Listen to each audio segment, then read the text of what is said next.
just need to get through this first segment, and then we can get.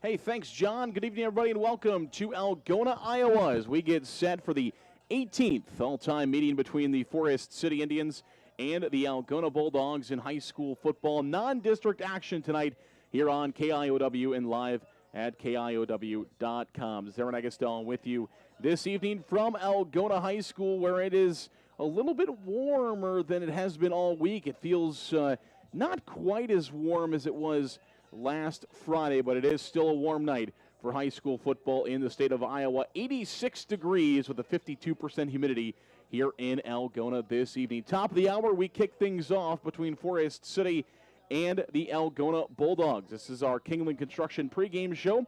Our pregame show today brought to you by our good friends at Kingland Construction Service in Forest City.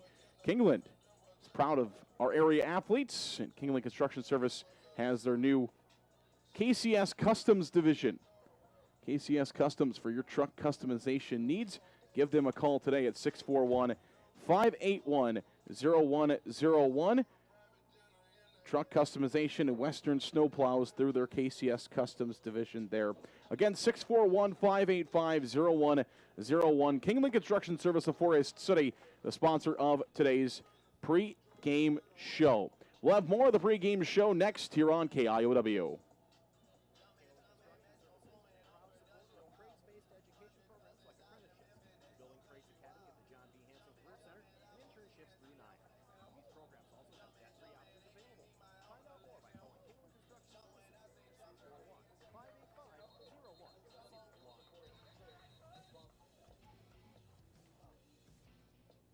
Welcome back here on KIOW, live at KIOW.com as we get set for Algona and Forest City. What a fun night of high school football it is going to be here on KIOW as the Indians will play their second straight Class 3A opponent as they're here in Algona. First time Forest City has taken on the Algona Bulldogs since 2017. It's the 18th all-time meeting between these two teams. We're going to look at the historical matchup here in a little bit. 1941, the first time these two teams played. They played 10 straight games. We'll take a look at all that here in just a moment. 0-1 for both of these two teams coming into this evening. Algona started with their night number one loss here on this field against Spirit Lake last week. They took on Spirit Lake here in Algona. Actually, the Bulldogs play at home quite often. Back-to-back games here at home. Then they're going to go on the road next week to Esther Lincoln Central before they come back here at home and play their first 5 games of the football season.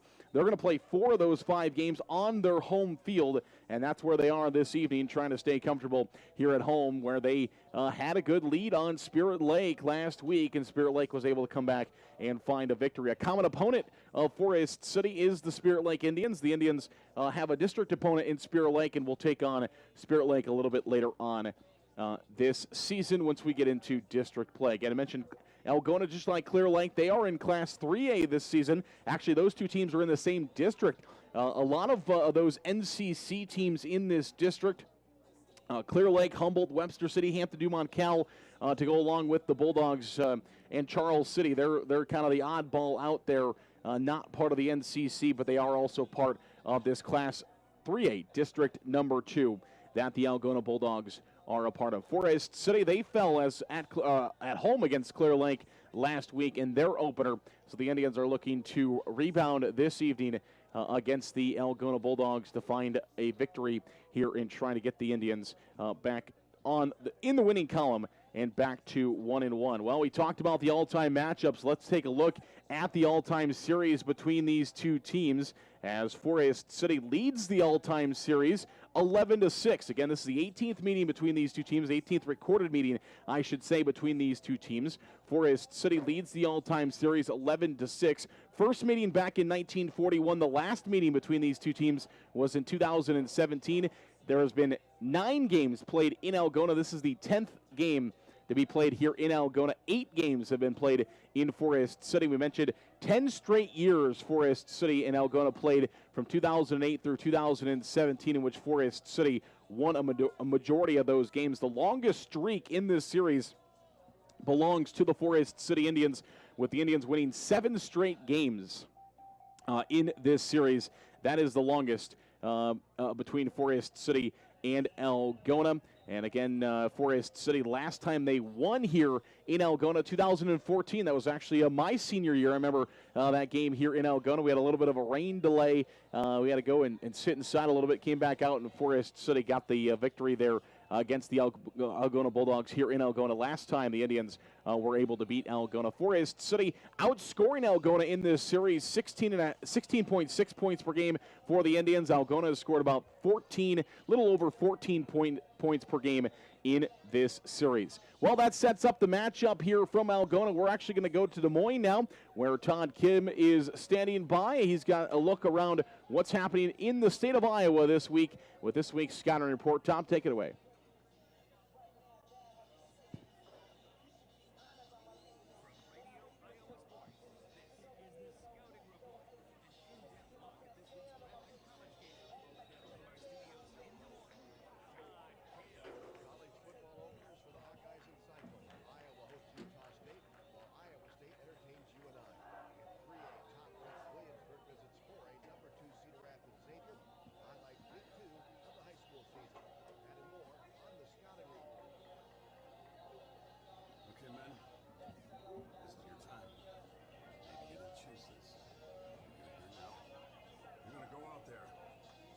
Star caregiver.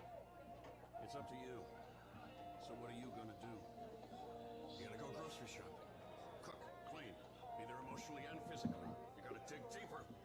Drive through physical therapy, doctor's appointments. Forget about the pharmacy. No, you won't. Because that's what caregivers do. Don't give up. Don't ever give up. This is your time to show the world, your family, and yourself. You're tougher than tough. Go out there. Be the best caregiver this world has ever seen. Caregiving is tough on tough. Care guides you need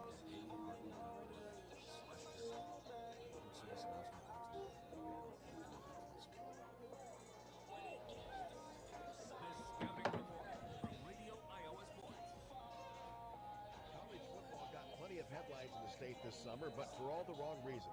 Iowa and Iowa State announced back in May involving student athletes, and the football programs have been affected. At Iowa, senior defensive tackle Noah Shannon has been suspended for the season, and he appears, at least for now, to be the biggest impact on the Hawkeyes, who open at home against Utah State.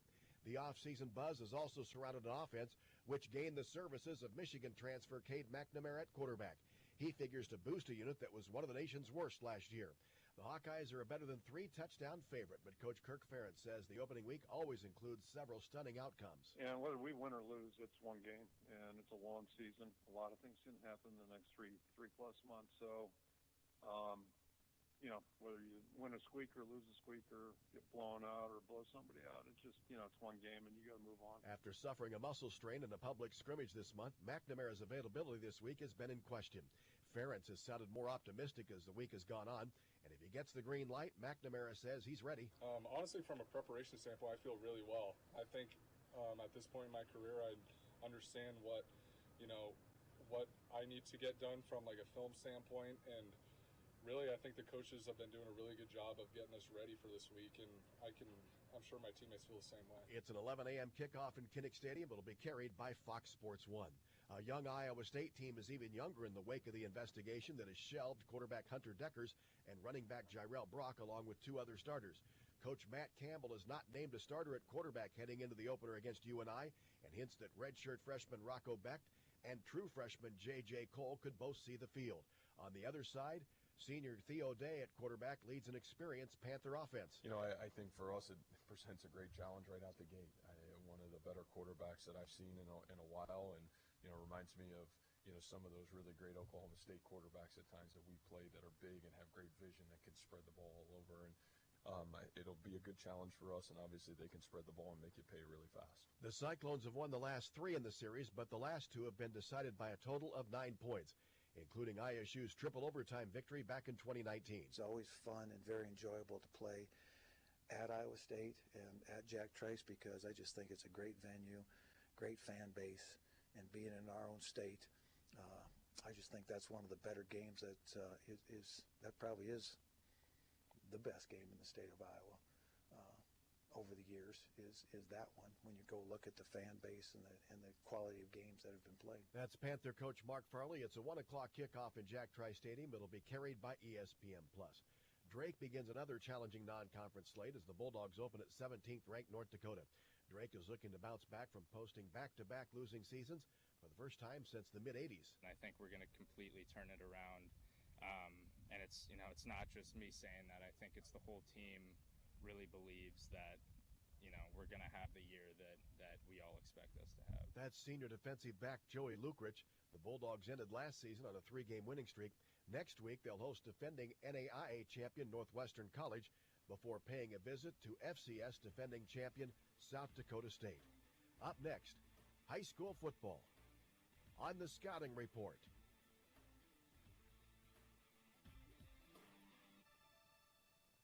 Hello, this is Lex Swivel, a registered nurse at Hancock County Memorial Hospital. The average wait for an emergency treatment nationwide is about 2 hours.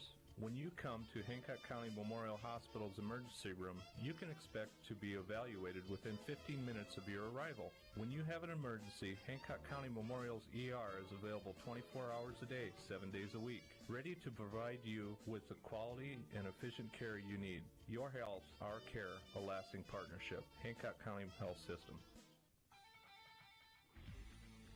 The Scouting Report from Radio Iowa Sports. For the second straight week, the top-ranked team in Class 3A faces a difficult road test against a 4A powerhouse. In Week 1, then number 1 Harlan dropped a nail-biter at 4A top-ranked Lewis Central.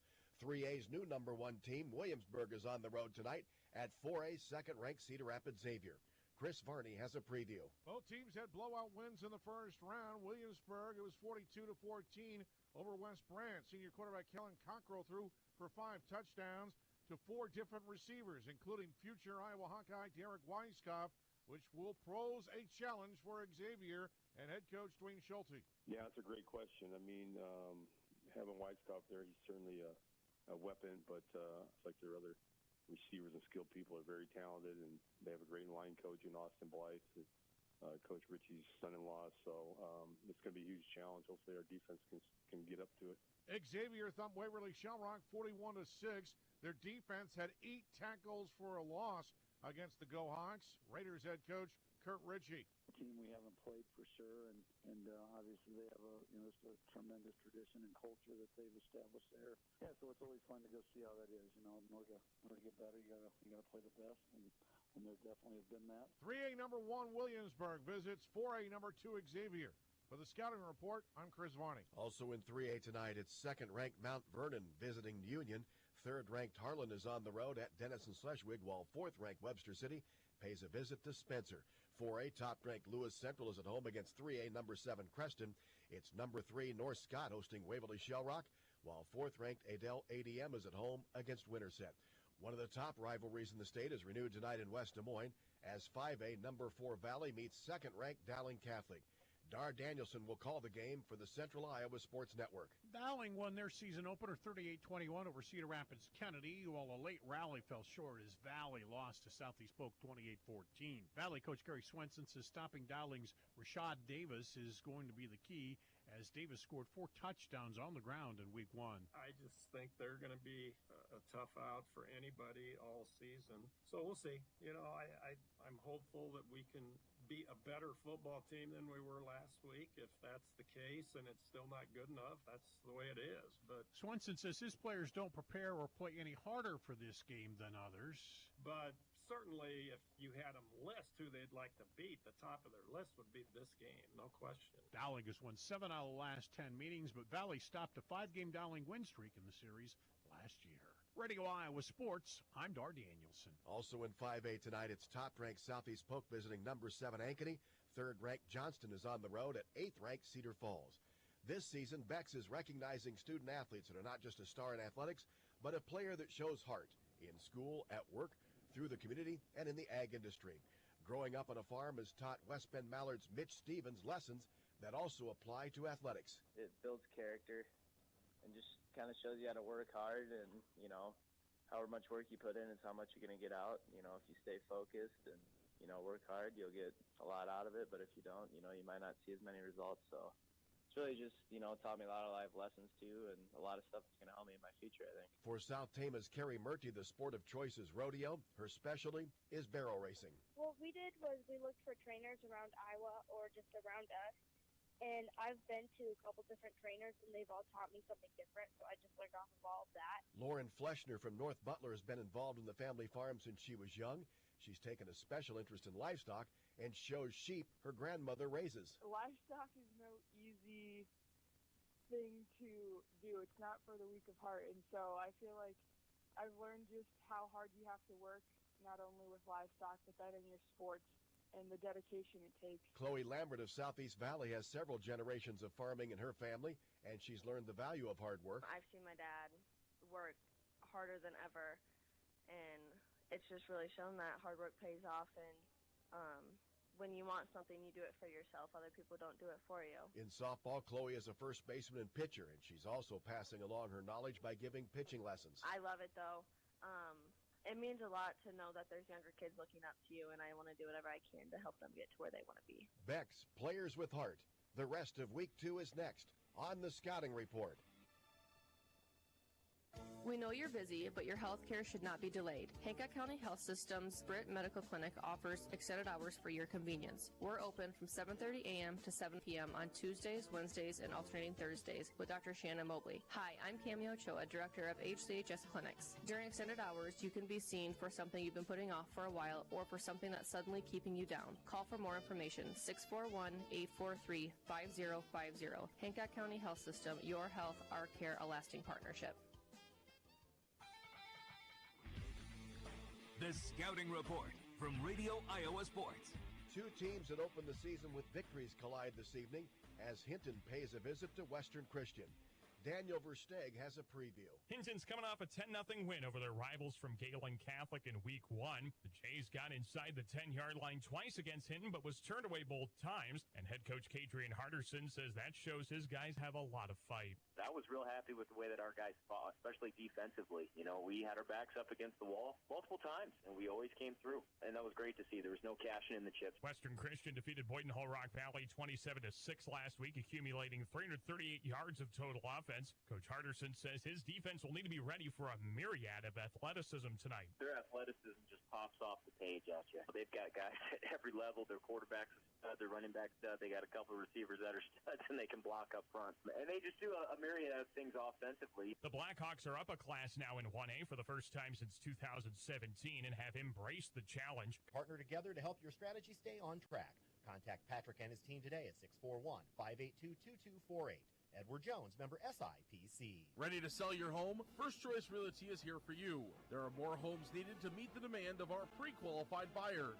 Contact Bethany Ferris, Mary Ferris, Barb Rockow, or Teresa Combs at 641-585-2404. First Choice Realty of Forest City. Welcome back on the Kingland Construction pregame show. We're talking now with Algona High School football coach Andy Jacobson. He's also the activities director at Algona High School. He's been there for quite a while, and Coach Jacobson, we haven't had him on the Behind the Enemy Lines program yet, as we started a couple of years ago, and Coach Jacobson just joining us for the first time as Algona playing Forest City for the first time since 2017, but Coach Jacobson has seen the Forest City Indians before. Coach, first of all, give our listeners a little bit of your background coaching at Algona. How long have you been there? Yeah, sure. This is my 10th season as head coach at Algona. Been a wonderful 10 years. Been really fortunate to coach a lot of great kids, and this group included. They've been a lot of fun. But before that, I was at Manson Northwest Webster and working for Coach Jeff Anlicker there, who's a great guy. And then I played football at University, and then I played. Went to school and played football at Appleton and Parkersburg High School for Coach Ed Thomas. So that's just a little bit about my background. Absolutely, one of the great coaching trees around the state of Iowa and the entire country, and that's probably what got you into coaching, correct? Yeah, certainly Coach Thomas had a big impact on a lot of people that went through Appleton and Parkersburg High School. I know Coach Pollock, who's now the head coach there now, he does as well. But certainly had a big impact on me. And if I could have a quarter, if a tenth of the impact he had, and make a difference on young people's lives, that'd be great. Coach, let's talk a little football now tonight. Of course, we mentioned you've seen Forest City quite a few times in the last 10 years, but not for the last couple here. Obviously, maybe some changes that Forest City fans will see. What will Forest City fans see from your Algona club this evening? Not a whole lot different from last time we saw each other in 2017. We're system-based with wing tee stuff, so then that comes from my background. So really, as far as obviously we've learned and grown over the years, but as a system fundamentally fairly similar from what they've seen. Back and I think we played in 14 and 15, maybe 14 through 17. Those are always really competitive games, fun games. It's neat to have that game back on the schedule because we're so close in proximity. So really looking forward to it. I know Forest City always tough, physical, fast kids, and certainly expect that again. Non-district game coach, you guys are in Class 3A, which both teams are looking for a couple of different things out of this contest this evening. Again, Forest City not really worried about their non-district, though in Class 3A, every game kind of matters a little bit. So when you guys were building your schedule, first of all, did you guys like the draw that you guys got? What were you looking for in the games that you were able to actually have some say in? We don't have as much say in the schedule as maybe we want, but we certainly want to get. Typically in our district we travel a long ways, and this year actually though for the first time in a while our district is fairly close as far as it's mostly our North Central Conference teams plus Charles City. So that's kind of fun and really neat. There's going to be a tough district and a lot of fun, but as far as non-district games, trying to stay close in proximity, and like I said, this is a game Algona Forest City they played for years, and it's kind of fun to have back on the schedule, and we're lucky the state matches up. What will the Indians see defensively from the Bulldogs tonight? Hopefully they see a lot of Algona guys running to the football and finishing plays, and we've always tried to build our defense to play smart and physical and run fast to the ball. So hopefully for the most part that's what they see on Friday night. Talking with 10th-year head coach of the Algona Bulldogs, Andy Jacobson, here on the pregame show. You've got to see game film now on Forest City, Coach Clary's team. What are you expecting from the Indians? Yeah, Coach Clary looked like Forest City well coached in their keys defensively, well coached on their steps up front. Looks like they want to spread you out a little bit, and then also be able to pin you and run to the outside and get some of their athletes the ball in space. And I thought watching film, Forest City has some really good athletes that can be dangerous with the ball in their hands. And I thought they did that against Clear Lake a few times and with some success. So I certainly wish Coach Cleary all the best, but it was fun to watch his team on film. They're doing a lot of things well, and they'll continue to grow and improve. Probably the most glaring difference from the last time Forest City was here, Coach, is the new field. Look at that. Look out there, the new turf field that you guys got. I know you guys did some baseball field renovations. You've done a lot of renovations with your athletic facilities. Both teams will have the ability to play on turf and have that experience now going for a couple of years. You guys done a great job with your facilities, Coach. They look absolutely beautiful. Yeah, thank you. We've had a tremendous amount of community support, and our facilities are incredible, and we're so fortunate for that. And as many Forest City fans remember, we're down in a little bit of a bowl, and so there's a lot of neat places to watch the game. Certainly could bring a lawn chair, watch it from on top of a hill. But we've also added a concessions area where you can stand in a little platform and watch the game there too. And it's really not a bad spot to watch a football game. We're really looking forward to a really neat environment, at our field. It always is on Friday night. So it'll be a lot of fun for the kids at both sides. Well, Coach, wish you guys the best of luck this evening, and I know probably won't be able to catch up with you too much more until our winter season comes around, so best of luck to the Bulldogs throughout the rest of the football season. It's always nice talk with you, Coach, and thanks for everything always here whenever we're talking with you, so really appreciate it, Coach. Absolutely. Thanks for having me, sir. That's Algona head football coach Andy Jacobson in his 10th year with the Bulldogs. He will lead them Bulldogs against the Forest City Indians this evening. We'll take a break. We'll come back. Starting lineups kick off. Week 2 of the high school football season right around the corner. You're listening to Forest City Indian football from KIOW. NSB Bank wishes the Indians good luck. For the past 90 years, NSB Bank has provided the latest financial products and services with a community touch by local decision makers. Stop into your NSB branch location in Titanca, Forest City, Thompson, Mason City, or Northwood. NSB Bank, we're here for you. Member FDIC Equal Housing Lender. MBT Investments of Forest City. Whether it's servicing your 401k, saving for your child's education, or investing for the future. See Matt Jennings or Troy Hall at MBT Investments. Call 585-IRAs. MBT Investments, your partner for your financial journey. Securities and advisory services are offered through LPL Financial, a registered investment advisor and broker-dealer member FINRA/SIPC. Insurance products are offered through LPL or its licensed affiliates. Securities and insurance offered through LPL or its affiliates are not insured by FDIC or any government agency, not bank guaranteed, not bank deposits or obligations, may lose value. Forest City Auto is your local Napa Auto Care Center. Our local staff will work to get your vehicle back on the road. With state-of-the-art equipment, a 2-year parts and labor warranty on all repairs, and free pickup and delivery in Forest City. Forest City Auto is the place to take your vehicle. Call 641-581-3000 today. Welcome back on the Kingland Construction pregame shows. Darren Eggestal with you. Chad Moore will be with us this evening as well in Algona for night number 2 of the high school football season. And I do want to play a couple of clips from the Coach's Corner program last Saturday with Coach Clary. I thought there were some really good moments, some great things he said as the team kind of battled through some adversity. Obviously, last week didn't go the way the Indians wanted. Battling through some adversity, I really like some of the things that Coach Clary had to say. Get him down out of the end zone and force them into a field goal. I mean, that saves 4 points on the board. Just one of those things that kind of shows throughout the game the ultimate effort that I saw personally from your team. Absolutely. And those are the little things that we've preached all dating back to March when I took over this program, dating back then, that we preached that our kids are high-character young men and that they compete at every second at a championship level. Like you said, it would have been easy to give up that run and just let them go in. We didn't have to run them down like that. Hey, but we had 4 guys go and chase him down and get him out of bounds and then come back and finish that drive strong as a defense. It definitely hurts when you think back of where that drive started, down on about the 6-yard line. So they were able to chunk us. They had one big play that put them in that position. But without the hustle, the effort from our guys to not give that up at the end, that's huge. I mean, that put us in a position to come out in the second half and still be in that game. So, yeah, definitely. A lot of great things, a lot of character. We fought our way through the entire game. As I alluded to earlier, in the second half, middle of third quarter, we had to start getting into, more of a forcing things type of tempo and play calls just because of where we were on the scoreboard. But a lot of great takeaways. Our guys competed.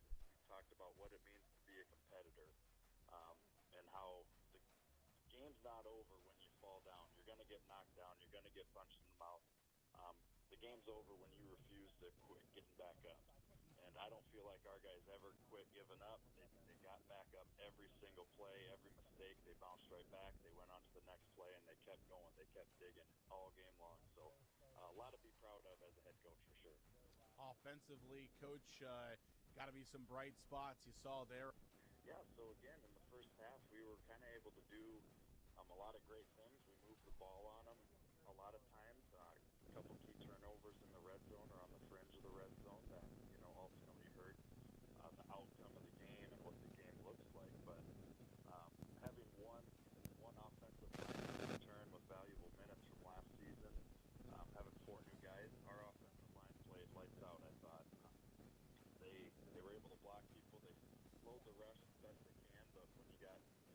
defense blitzing 6-7 guys. That's hard to do at times, but they stepped up. They did a great job. What are you expecting out of Algona, a team that Forest City hasn't seen since 2017? Yeah, absolutely. So I just am really looking for these first 3 games. I'm looking for our guys to take positive forward steps each and every week. Again, refuse to quit on the game, refuse to quit on a play. Keep coming back strong every single rep, every single down, and know what we have to do. Algona, again, like Clear Lake, they're a great team. They have a lot of great athletes on their team, great size. It's not going to be easy, but we're definitely looking to move forward. A big, huge thank you to our fans last night. It's awesome seeing everybody stick around late into the fourth quarter, even when the scoreboard says what it said last night. So hoping that we can get that same support next week in Algona, and really put something else on the field, scoreboard-wise. So again, Algona's going to do a lot of different things with their size and athletes that they have. It's our job to line up correctly, take away their strengths, and attack their weaknesses. So that's what we're going to spend a lot of time this weekend in the film doing. All right, there's a few minutes from Coach Clary.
Strives to be your all-encompassing agency, protecting everything from your home and auto to your farm, crop, and health. And while the name on the door has changed, our commitment to serve our friends, families, and local communities has not.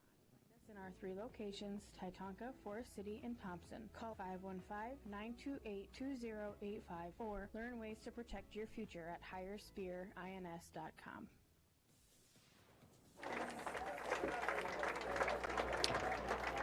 Welcome back here on KIOW and live at KIOW.com. Aaron Eggestal with you this evening here from Algona High School as we get set for the kickoff. The Indians and the Bulldogs. Chad Moore joining us again this evening as well. And Coach, we're ready for high school football here in Algona. Forest City been very successful over the years against the Algona Bulldogs. Tonight's going to be a tough test, though. Yeah, they're going to have some challenges tonight. We're going to have to hopefully make some improvements with what we did last week, which I'm sure they've worked on all week. But some really good players Algona's going to put out here on the field tonight. We're going to have to do a nice job of trying to keep them contained. That'll be a key to our success tonight if we can keep number 7, Alex Mansky, under control. Yeah. He's a runner and a thrower. I think he was somewhere in the neighborhood of 400-plus yards total offense last week. That's obviously a challenge. And then you've got number 8, Jack Limbaugh, on the defensive side of the ball, and he plays a little bit of tight end, and I'm sure they're going to focus running behind him. He'll be a challenge for us to handle defensively, and he'll change one side of the line of scrimmage for us. So it'll be interesting to see what the plan is, what they've put together, how to deal with those two athletes. And then obviously they've got a lot of speed out there on the perimeter with some of their younger little scat back slot receivers. That'll probably pose some challenges for us. So, obviously tackling is going to be a huge thing for us tonight. And, obviously a great night for it. Not too much humidity. So hopefully cramping and conditioning is not a factor. We handled that really well last week, I thought, with the temperatures the way they were. So hopefully got a little breeze tonight, not a bad night at all. And I think when the sun goes down, it's going to be an awesome night for some football. Yeah, 86 degrees here at kickoff. And, yeah, I think when you look at them offensively, you're going to see some similarities to the Clear Lake Lions a week ago. And when you look at them offensively, and, yeah, you mentioned those slot receivers is probably the best way to put them as far as simplifying it for the people there at home. Just going to be receivers that are going to sit near the line of scrimmage. You're going to go out. Those guys did a lot for Algona last week, and they're going to do so again. Let's take a look at starting lineups. We'll start with those. We've got National Anthem. We'll come back and finish those off here. First of all, for the Algona Bulldogs at wide receiver, number 2 is Tate Slaggy, 6'1", 175-pound junior. At left tackle is number 54, Aiden Ulrich, at 5'10", 205-pound junior. The left guard is number 72, Max Nevitt, a 6', 265-pound sophomore. At center is number 70, Caleb Penner. He's a 6', 290-pound senior. At right guard, number 79 is Cohen Reefer, a 6'2", 255-pound senior. Right tackle is number 56, Chase Roof, a 5'11", 225-pound senior. And those two slot backs are number 6, Jaden Erpelding, and number 11, Porter Reefer. The tight end is number 8, Jack Limbaugh.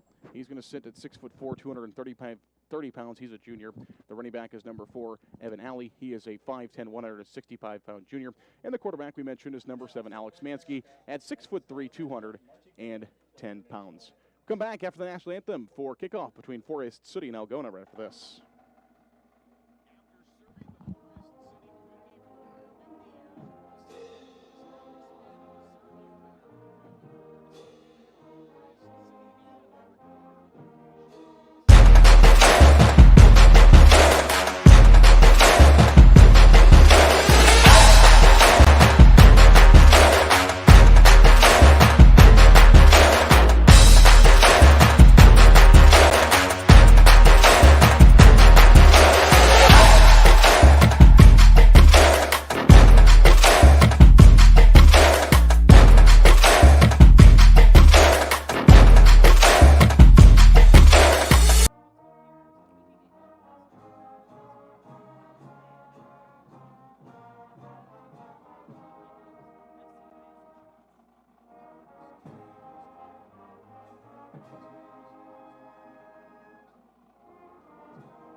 After this.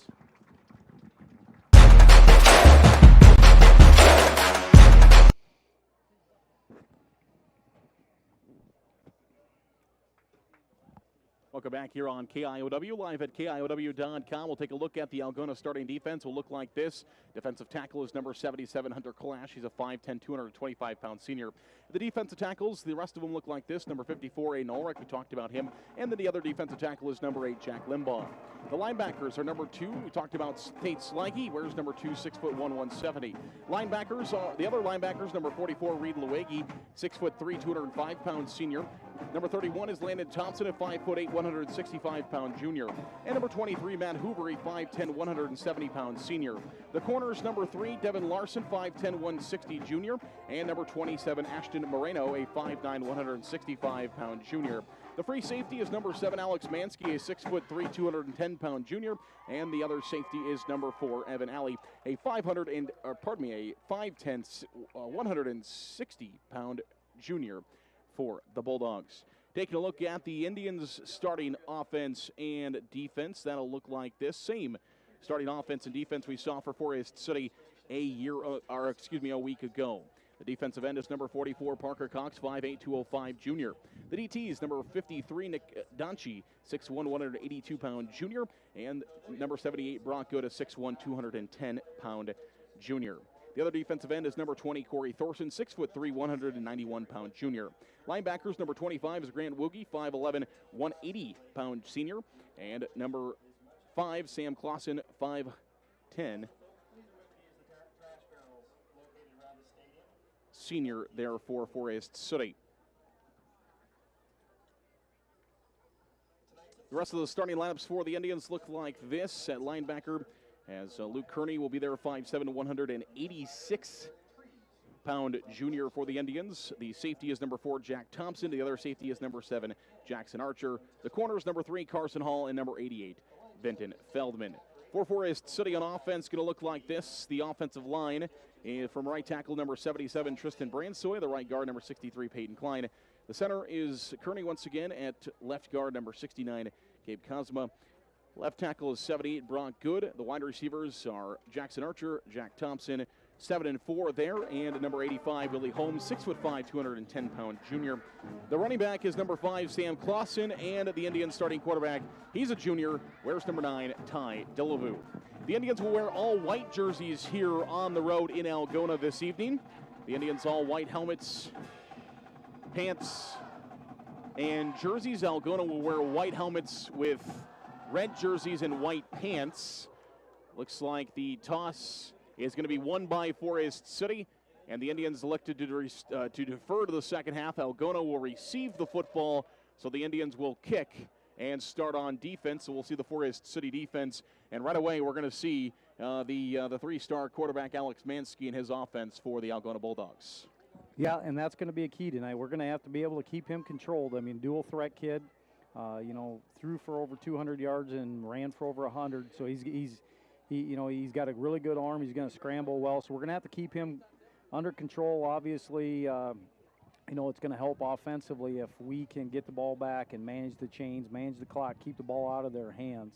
That's going to be a big key for us. But we'll start off right off if we can keep this Algona offense under control and be great tacklers tonight. I know that's going to be a thing with their speed in their slot positions and their backfield, and then Mansky being a 200-pound quarterback will be a challenge. So those are going to be some big keys for us tonight, and if we handle those things well, I think we're going to play really well. Yeah, as you mentioned, Mansky threw for 285 yards, 2 touchdowns. He also ran for 132 and another touchdown, so 3 total touchdowns for him. His most targeted receiver for the Bulldogs last week, a little bit of a mixture, but the guy that got the most was Porter Reefer, one of those slot guys. He wears number 11. Yeah. The ball is teed up at the 40-yard line, and we are underway. Sopko will send it down, and it will be taken at the 3-yard line by the Bulldogs, going to the right side. Right to left here for Algona. The Indians will swarm him at about the 15-yard line. I believe that was Alley for the Bulldogs. They're starting running back, and the Algona Bulldogs will open up their first offensive drive at the 16-yard line, right about the 16-yard line. Good coverage there by the Indians. Yeah, that's great coverage. Getting down, we pinned them inside the 20. It's going to start at 15 with their backs against the end zone. So great start for us here to put our defense in a good position. And I think again that's a key that we got to make them drive the field. We cannot give them short fields and be in that situation very much tonight. Here comes Mansky. He's got Alley to his left side. He's got a receiver right. Alley's going to go in motion now out to the outside. Mansky looking to throw on first down. He's got a receiver. It's caught by Porter. We just talked about Porter Reefer, the number 1 receiver last week, and he's got enough for a first down. It's going to be about 15, 16 yards on a little pitch and catch on first down, all the way across the 30 to about the 30. Right at the 30 is where they're going to go back and spot it. Just a good, accurate pass to start things off. A little confidence for the Bulldogs to start things right away. Yeah, start with that motion and then run that sail route, that 8 to 12-yard sail route out there against that one high safety look. Pretty normal. Here we go. We're going to pull. Got a little counter action. Ball's on the field, and Forest City's got it. That's a fumble. Parker Cox is on it, and the Indians are going to have the football after the second play of the game, and the Indians will have it inside Algona territory at about the 48-yard line.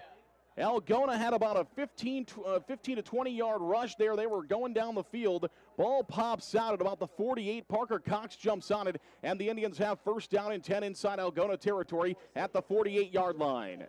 Good start for our defense. That gives us a short field here. Now we're inside in our territory here and able to go in with a short field. So this will give us some opportunities here offensively to do some things that early on that we can take some shots. Especially with Algona moving the football up and down the field. Here come the Indians now. First play, it's Clausen out to the left side, and he is going to be roped out of bounds at about the 48-yard line after a gain of about 3 on first down. So a gain of about 3 there for the Indians. As Alley will make the stop for Algona.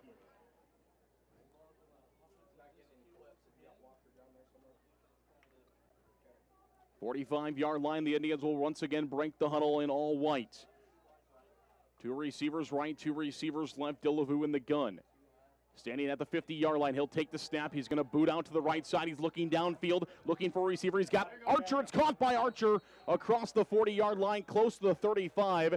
It should be close to a first down for Forest City. And there is Ty Delavu answering with a little rollout to the right. Little bootleg, finds his receiver, hits his receiver, and Archer is going to have a first down to the 35. Really nice throw by Ty right there, putting it in a spot where only one guy was going to catch that. And Jackson did a nice job using his hands and catching that. He had that D-back in a trail position on that out.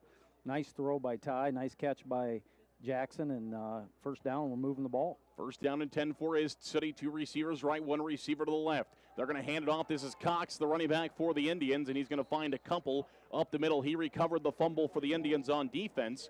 And now he's going to find a couple of yards offensively. Give him about 2 on first down. It'll be about second down and 8 for Forest City. 10:30 to play here in the first quarter. Indians are marching inside Algona territory. Forest City defense got a turnover. That was Algona's downfall last week, was fumbles. This week again, the Indians pick up a fumble. 2 receivers left, 1 receiver to the right.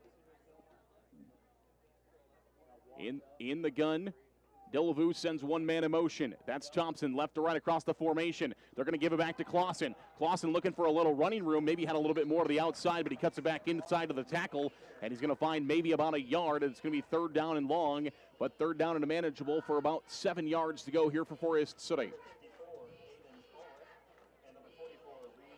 Ulrich on the stop for the Bulldogs. 9:45 to play here in the first quarter. No score between Forest City and Algona. High school football. 86 degrees at kickoff tonight.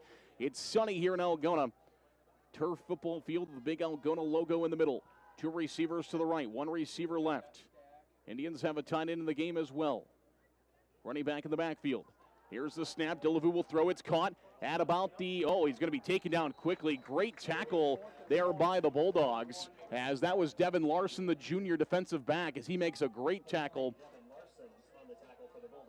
And the Indians are going to come up short of the first down marker.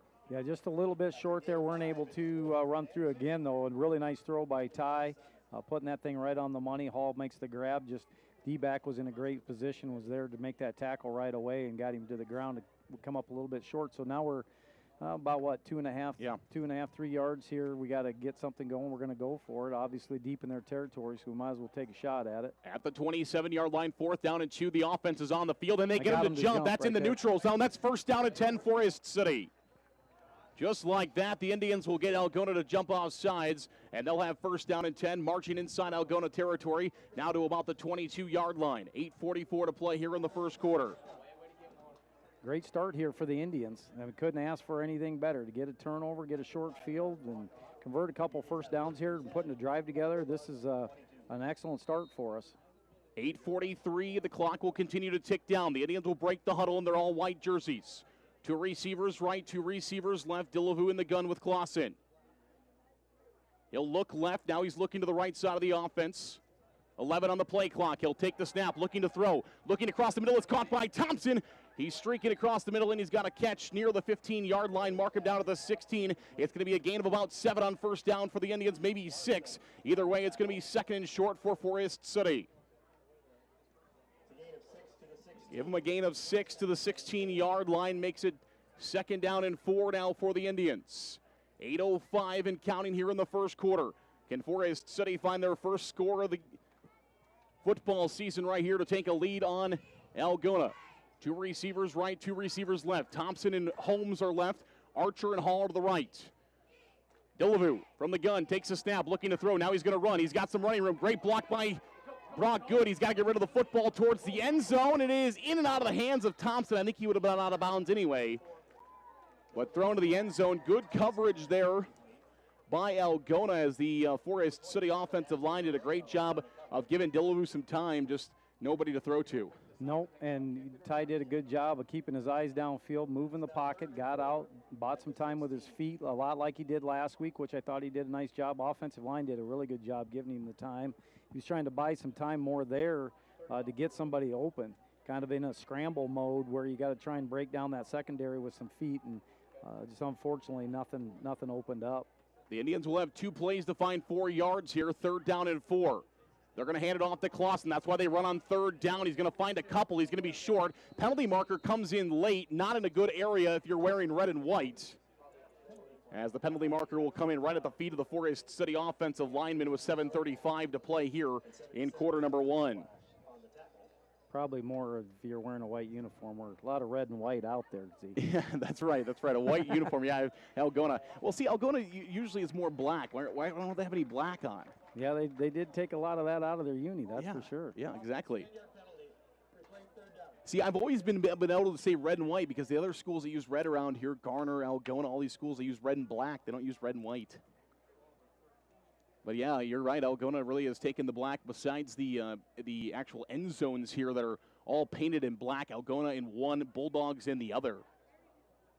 And it is a penalty on the Indians, so it'll march Forest City back. It's going to make it 3rd down and about 9 here that's going to be a 10-yard penalty for the Indians, so that'll put them back across the 25 to the 26-yard line, make it 3rd down and 14 instead. So the Indians will have 3rd down and 14 after the holding. 2 receivers left, 1 receiver to the right. Dillevue in the gun. Going to need 14 yards and 2 plays here for the Indians. Here's the snap. They're going to give it to Clausen. Clausen got running room left side. Oh, and he's going to get stuck. Big stick there by Alex Mansky, the 3-star quarterback, but he's showing his way defensively here for Algona as he finds a big stick there. He had 5.5 tackles a week ago, 3 solo. Give him a solo tackle here as he's going to bring Clausen down after a short game of 4.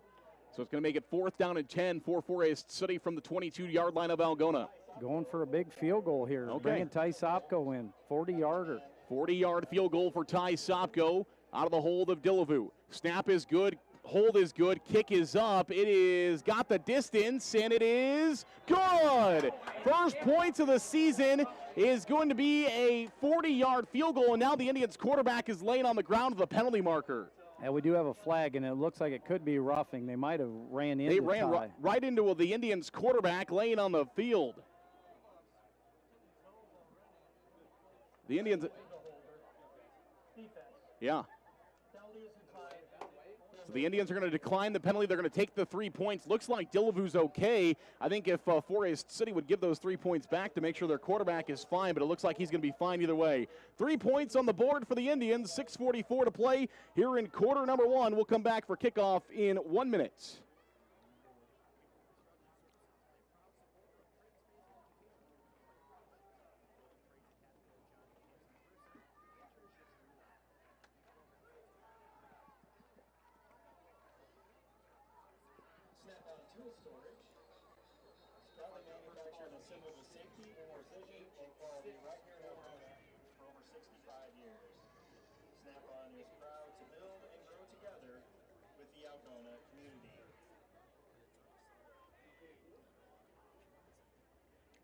Tell you what, that field goal. I was just going to ask you that. I know back in the day, I remember Lars hit a 42-yarder down at Denver, but outside of that, not sure we got too many of those. Back here on KIOW, live at KIOW.com as Coach Moore and myself, Zarin Egestal with you. We were just having that conversation. When's the last time Forest City has made a 40-yard field goal? When's the last time Forest City, has made that many field goals? Not sure. Sopko makes that one there. Short kick, and it's going to go out of bounds. Alley touched it. No, he didn't touch it. It's going to go out of bounds. It's going to be a kick out of bounds here. I thought maybe he got a grips on it there, which would negate the penalty marker. But they're going to say he did not. Alley did not touch it. So a flag. It's going to be a kick out of bounds here on the Indians. But you were saying we kicked a deep field goal at Denver a few years ago. Yeah, I think back in maybe 11 when we had foreign exchange student. Lars was here, and we went for a 42-yarder down there. I think I know he made that. So that's out of my recent history. That's probably one of the longest field goals that we've ever attempted or even thought about trying. Most of the time at 40 yards, you're not really thinking about that, but that was a great kick. Yeah, it had the distance. Right away from the kick, we knew it had the distance. It was whether it was going to be in or not. It snuck in there on the left side. So the Indians know that they've got a threat now from 40 yards. Not sure how many times we're going to see that, but you got to know it's in the pocket now. 2 receivers right. That wing and tight end to the left side here. Mansky in the gun. He's going to play action. He's looking to throw. Downfield, they're going for the home run ball. They got a wide open receiver, and Carson Hall's going to run into him. That's going to be a penalty mark. Oh. No penalty. They called good defense there on Carson Hall. We'll take that if we're wearing red and white, but those are wearing white, I guess. Those wearing red and white not going to be probably too happy with that, as the Algona fans looking for a penalty marker, thinking Hall got there just a bit early, but it's going to be great defense and an incomplete pass. They were going for the home run ball. That ball was actually underthrown a little bit for a receiver. You don't say that very often when you're talking about Alex Mansky. Yeah, that was they came right out, first down, took a shot down the field. Good defense. Yeah, we'll see. Yeah, he's very rare. His arm's pretty strong. They had to come back to the ball. That's where the contact happened. This time, Mansky's going to take it himself. He's running. He's loose. Across the 50, still on his feet, and he'll finally be brought down inside Forest City territory. That makes him so dangerous because we don't know whether he's going to pull the play action and throw it downfield or whether he's going to take off running himself. That time he takes off running. It's going to be a large gain of about 25 on second down for Mansky. And the Bulldogs are inside Indian territory at the 42-yard line. No huddle. 2 receivers right, 1 receiver left. Wing and tight end to the right side. Mansky in the gun. He's got a running back. That's Alley. Here's the snap. Mansky's running for his life. Brock Good nearly gets the sack. Looking for a throw downfield. It's caught by Porter Reefer at the 15, at the 10. Still on his feet to the 5. Can he get to the end zone? He's going to come up short. And right there's what we talked about pregame. That's so dangerous. He keeps the play alive with his feet, looks downfield, makes good throws, got a strong arm. Very dangerous there. And then you mix in, like you were saying earlier, that dart play or quarterback counter, whatever whatever they want to call that. He runs the ball so well. It's just a dual threat situation, so it makes it really difficult. So first down and goal. They're going to mark him at that's the 2-yard line. Yeah, he's definitely on the 2. He got out of that 1 tackle and got up the sideline without stepping out of bounds. Heavy formation here for the Bulldogs. They're going to keep it with Mansky at the 2. He bowls over Jackson Archer at the 1-yard line, and that'll be a touchdown Bulldogs as the horn goes out. 5:53 to play here in the first quarter, and just like that, that's 4 plays, Coach. Down the field, the Bulldogs go and they score. Yeah, they made that look pretty easy. 1 big play, but again, like we said, we've got to keep number 7. We got to keep him contained. That's going to be a huge thing. And that's going to be a huge challenge because he's got, with the threat of his arm and his feet, a very athletic young man that's going to cause some problems. So we're going to have to make some adjustments and put a spy or somebody on him to make sure that we've got him under control. The PAT attempt is up, and it is well good out of the foot of Tate Sleggy for the Algona Bulldogs. We'll come back, kickoff 1 minute away as the Indians trail the Bulldogs 7-3. More football is next.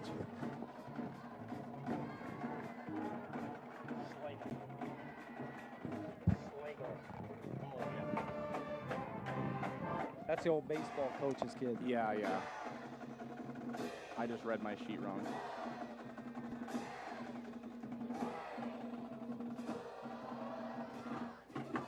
Just try and save you a phone call. I know how many we get on. Right. Jack's Tire Service is proud to support the Bulldog football team. Let the team at Jack's help you with all your tire and service needs.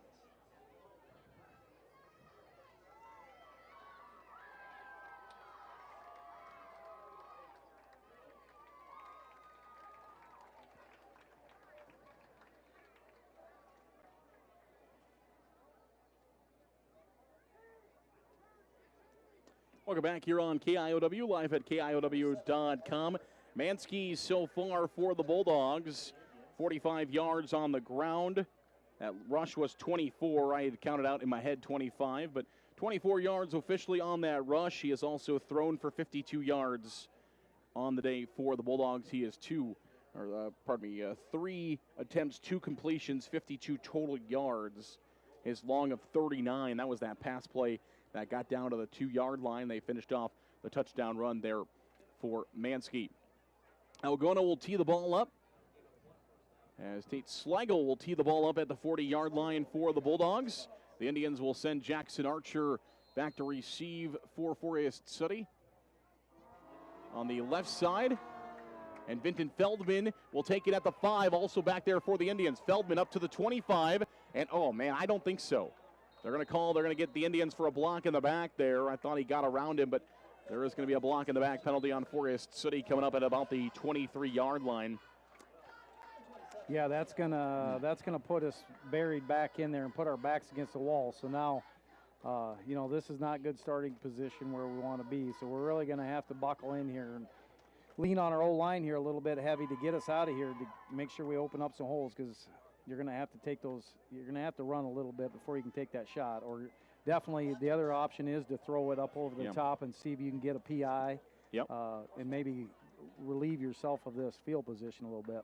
7-3 the score in favor of the Bulldogs of Algona. The Indians on the board for the first time this year. Shut out a week ago. 5:44 to play here in the first quarter.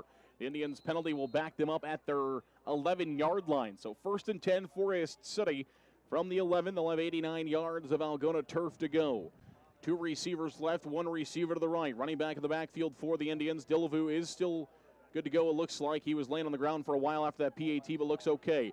They're going to try his arm here on first down. They do take that shot to Thompson. He's open, and there is some contact, but no penalty marker on the field as Thompson was running down the sideline. Good coverage there by Moreno for the Bulldogs. Ashton Moreno, the junior, 5'9", 165 in coverage for Algona. Stays with him and just out of the outreach arms there of Jack Thompson. Yeah, it's a great position. Like I said earlier, it's, you either got to run it and bash it out of here, or you got to go up over the top and see if you can get a PI or hit the big play. It's a great place for that. Now it'll be interesting. We're probably going to have to either get something short here, some sort of screen, or get into a run situation here a little bit. 2 receivers left, 1 receiver right. In the gun is Dillevue. He'll take the snap. They're going to run the football left side of guard. And going to find maybe 3 yards on second down near the 15-yard line. Kalash in the stop for Algona. Waiting for them to finally put the ball down. And he might have got to the 15 there. Just short of the 15-yard line, it looks like. So give him a gain of about 4 on second down. 3rd down and 6 here for Forest City. They got to find a first down, otherwise it's punt time for the Indians. 2 receivers right, 2 receivers left. In the gun is Dillevue. He's got a running back in the backfield. He'll take the snap, looking to throw a quick pass left side. It's caught. Enough for a first down, and the Indians will have the first down yardage on the far sideline. Again, another nice throw, another nice executed play here. Keeping things short and manageable, managing the chains, managing this whole thing. Just a good setup by Dillevue, and another nice catch out there, running those quick outs and slants, pretty much just concentrating on those 2 things in our passing game. That was Sopko on the reception for Forest City. Sophomore Sopko makes it 6'2", receiver out there on the left side. 3 wide now for the Indians to the right side, 1 receiver left. Here's the snap handoff, looking for some running room is Parker Cox, and they're going to throw a late flag. That flag came in late. The hit that they're going to throw the flag on was right at the line of scrimmage. Then after some running down the field, then they throw the flag late, if that's what they're going to throw it for. It is. Man, oh man, that flag came from outer space. As that block in the back happened, and then the play developed. Well, after the play developed, then the official decided he was going to throw the flag. I don't like that. I don't mind the flag. Don't like the timing of it. It's going to take Forest City back deep inside the 15-yard line once again to about the 14. And Cox is being helped off the field after that hit. Doesn't look very positive, needing some assistance. He got to the sideline, but then really needed to be assisted over there. So still on his feet, so hopefully it's just some sort of air getting knocked out of him or something of that nature. Emily Putney checking on him there on the sideline for the Indians. Here's the snap on first down and long for the Indians. Delavu rolls out left. He's got a lot of time looking downfield. He's got a receiver. It's caught by Archer at the 40-yard line. First down and 10, Forest City, all the way up to the 40-yard line, catching it on the run. Across the middle of the field is Jackson Archer. He's out of bounds across the 40, short of the 45-yard line at the 44. First down and 10, Forest City. Just like that, a 30-yard bomb for the Indians, and they're going to have plenty of working room now all the way up at the 44-yard line. First down and 10, Forest City. Another nice play. Extended that play with his feet. Another great throw by Ty Delavu's accuracy. I'm really impressed with that these first 2 weeks. He's made some great improvement with that, and Archer makes another big catch. 31 yards on the reception from Delavu to Archer. Indians are moving once again. 3 receivers right. Delavu looking to throw. Quick pass downfield to Thompson. It is incomplete at the 30-yard line of Algona. You got to give Ashton Moreno some credit there as he broke that one up. Jack Thompson had it in his palms for a moment. Ashton Moreno just punched up through as those guys are taught to do, and he breaks that ball up. Yeah, good defense there. Went up, and Jack went to high point that ball and did a good job of getting it in his hands, but Moreno played through that gap and played through his hands and brought it back down and broke that play up at the end. Second down and 10 for the Forest City offense from their own 44. 3 receivers left, 1 receiver right, Delavu in the gun. Somebody's in the wrong formation as Delavu's going to point. It's Corey Thorsey. He's going to come here to the near side. 2 receivers on each side of the offense. Play action, bootleg left, and the throw is going to be short to Carson Hall. Indians had a play action bootleg to the left there for Delavu. That was going to Carson Hall all day. It was designed there, but the pass is a bit short at the feet of Hall, and it's going to be third down and 10 Forest City from their own 44-yard line. Kind of looked like he got his feet tangled up there a little bit, and when he tried to let go of the ball, he just didn't have a good base underneath him to get that thing and throw it very accurately. So the Indians will break the huddle. They'll come up to the football from the 44-yard line. 3 receivers right, 1 receiver left. Delavu in the gun. He'll take the snap. He's looking to throw. Penalty markers are on the field. Carson Hall drops it. And another penalty marker's on the field. We got a penalty marker at the line of scrimmage, or pardon me, on each side. One came at the snap. The other one came as the throw was coming across the field. And is 40. We're either going to get a snap infraction or illegal alignment, and then it looks like maybe here on this near side, and they might be calling us for a pick, offensive pick, because both those receivers were running out. We had running in, and they definitely picked off a couple of the Algona defenders there. They were talking to Coach Jacobson. Legal formation. Oh, they're both on Forest City. The parade of flags against the Indians continue as the Indians get called for an illegal formation and an illegal man downfield. Forest City, that's 5 flags on this drive alone for the Indians. 4:08 to play here in the first quarter. It's 7-3 Algona leading the Forest City Indians. It's 4th down and 10 from their own 44, and probably just going to rugby punt it from this offensive formation here for the Indians, standing at their own 44-yard line. 4th down and 10. Delavu will back up. I would likely see a rugby punt here. He is just going to stand in and punt it. No rugby part of it. It's going to be played at the 23-yard line by the Bulldogs. Running upfield to the 40. Looking for running room 45, 50, and finally going to be brought down by a host of Indians is Devin Larson, the return man. 5'10", 160 as he is going to run for about 30 or 32 yards there on the return. And Algona's going to have good starting field position inside Forest City territory. They're nearly going to take over as if Forest City just dropped the football where they punted it from. Yeah, we didn't get downfield and fan out, spread that coverage out very good. And he ran right through that. Quick punt, got right back to it and ran it right back through. Good quickness.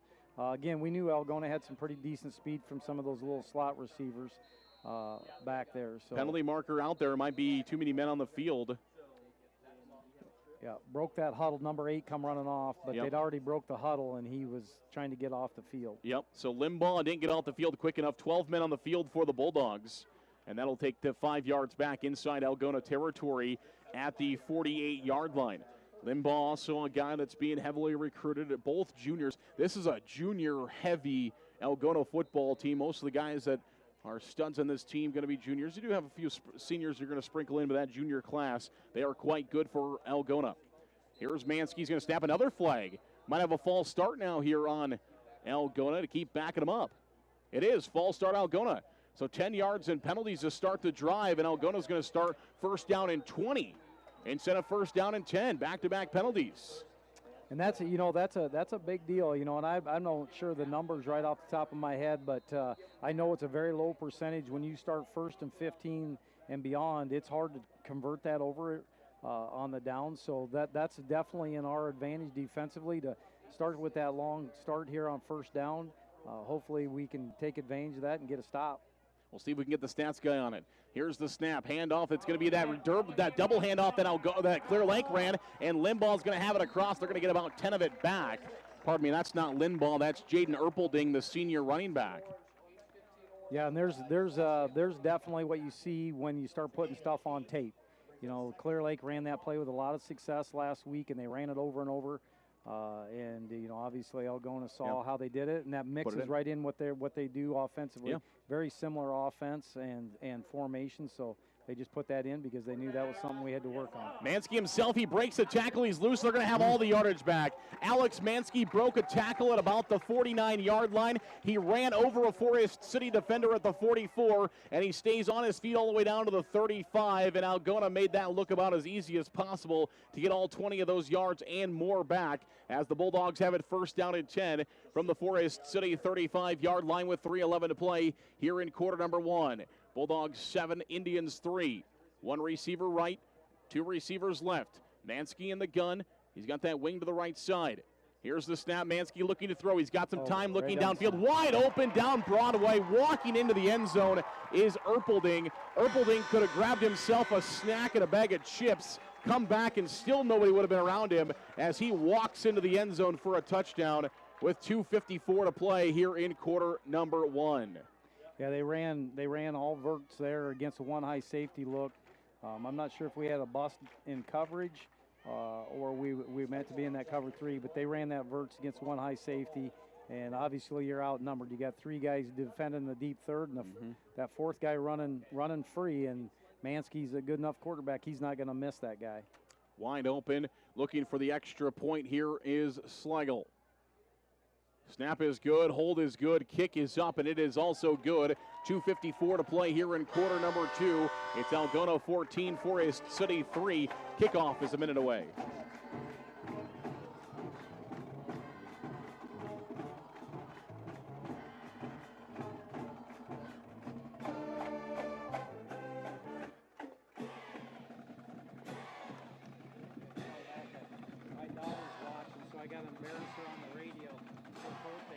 Oh, yeah, do it.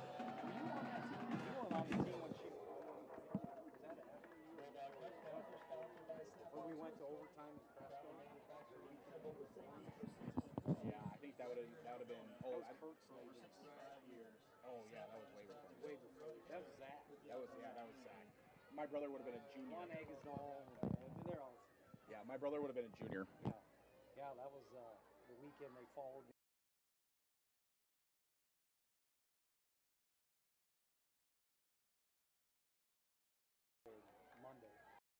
Back here on KIOW, live at KIOW.com. Zarin Egestal, Chad Moore with you this evening as the ball is teed up at the 40-yard line as Schlegel has it here for the Bulldogs as he will kick it off to Forest City as the Indians will be back to receive this one. Different return men back there for the Indians. It's actually Sobko and Hall this time. Hall takes it at the that's Archer, excuse me, at the 7. He's loose at the 30, to the 35. He's still loose to the 40. He's still on his feet, 50. One down the field to the 40 inside Algona territory. As Archer kind of stutter-stepped, he stopped for a moment, and there was one Algona defender to meet. They caught him at the 40-yard line of Algona. Either way, Forest City is going to have good starting field position inside Algona territory near the 40-yard line. Huge. I'm not sure why he stopped and paused there. I think if he'd have just kept going, he'd probably be standing in the end zone. But it was almost like he was so shocked that he made it through there, and he was wide open. And then he's like, oh, I got to get going. So the Indians will have good starting field position. Maybe they can do something with it here with 2 receivers left, 2 receivers right. In the gun is Dillavu. He's going to signal something to the left side.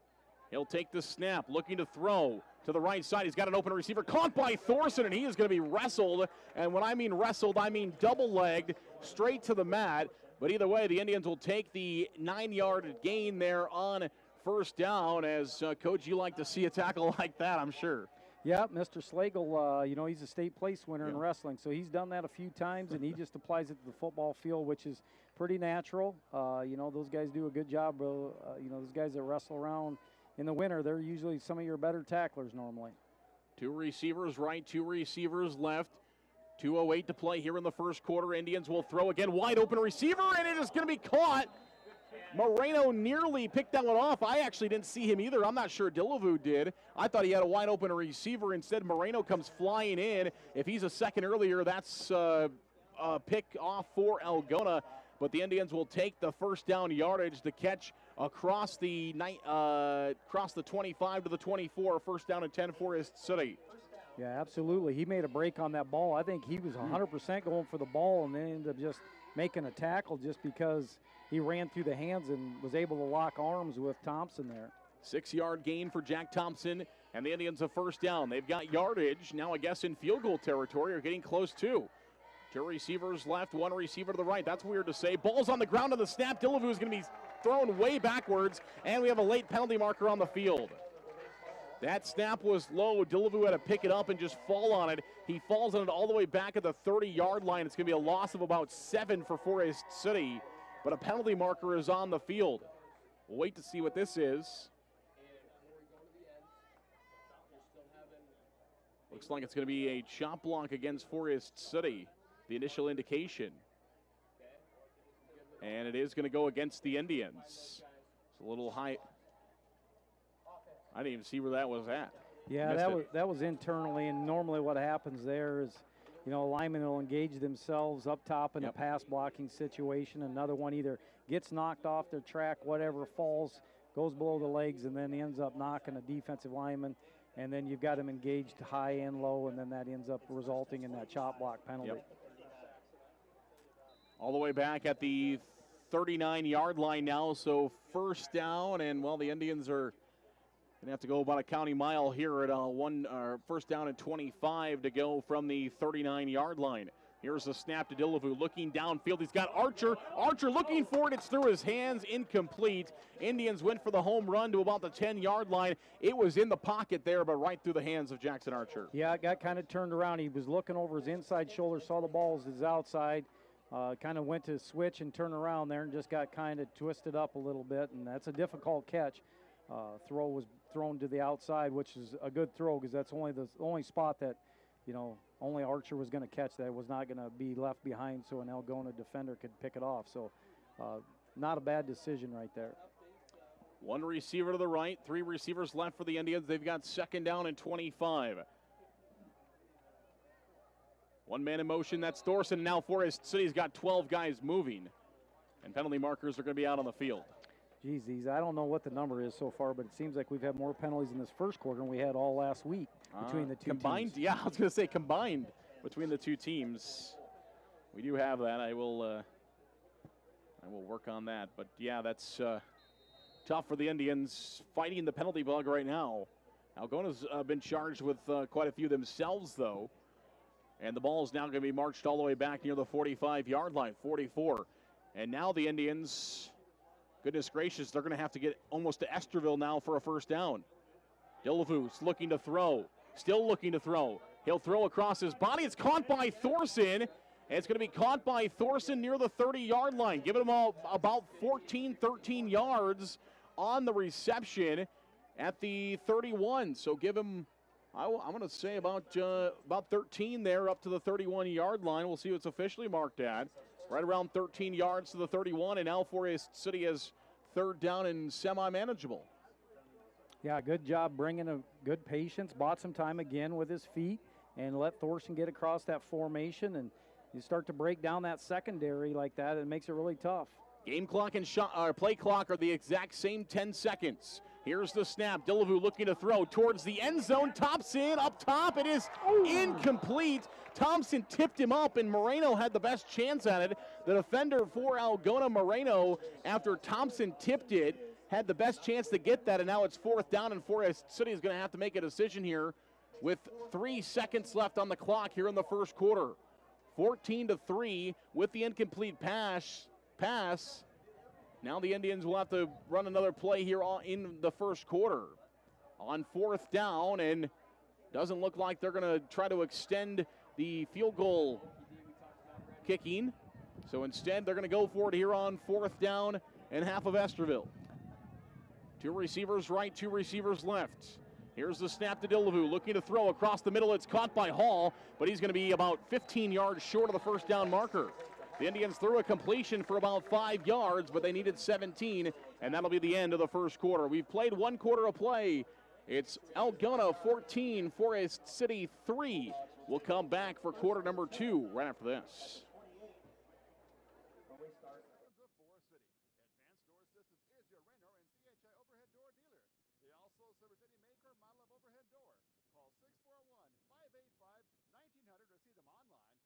ADS-doors.com. Advanced Door System.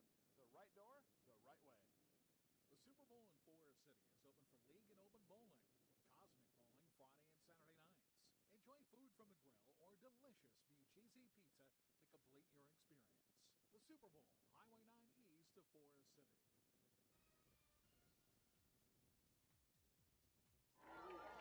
Welcome back here on KIOW, live at KIOW.com. The 18th meeting all time between Algona and Forest City heads to the second quarter.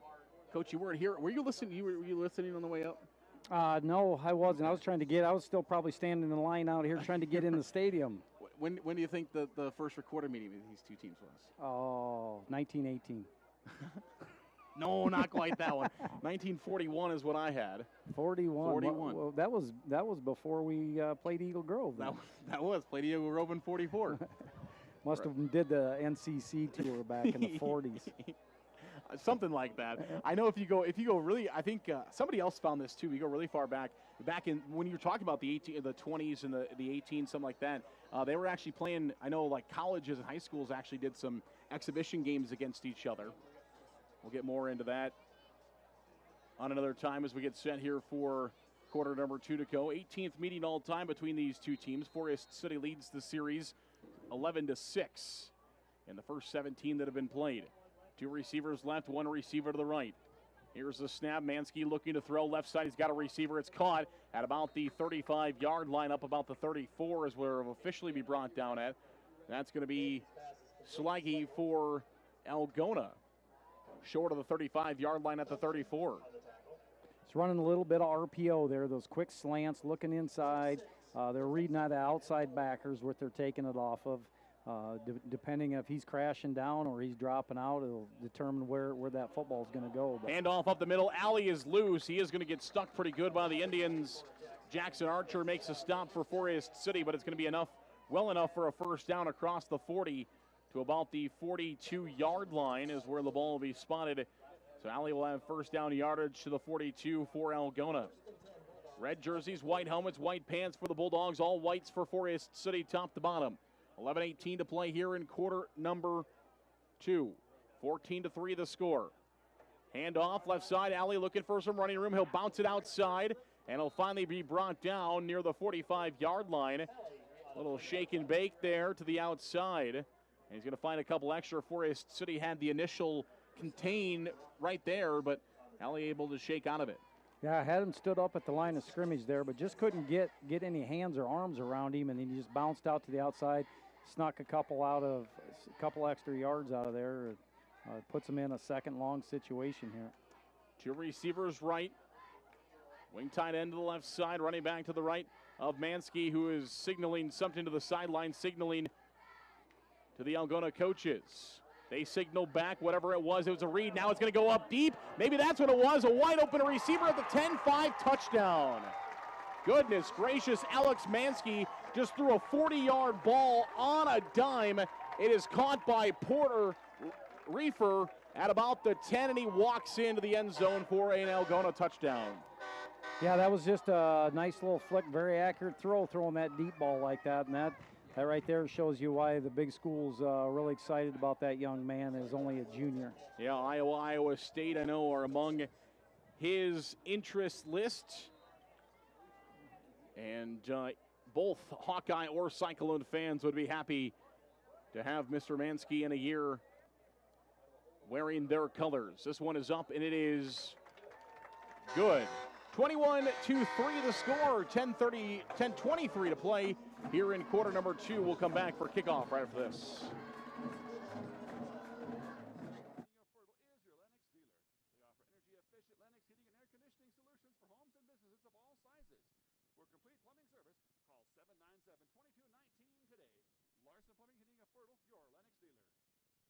Missile Insurance and Realty of Forest City. Whether buying or selling a home, Tim Missile and Pat Lovick have the market experience to help you follow your dream. Missile Insurance and Realty can help you insure that dream once you find it. Missile Insurance and Realty in Forest City. Call 641-582-3554.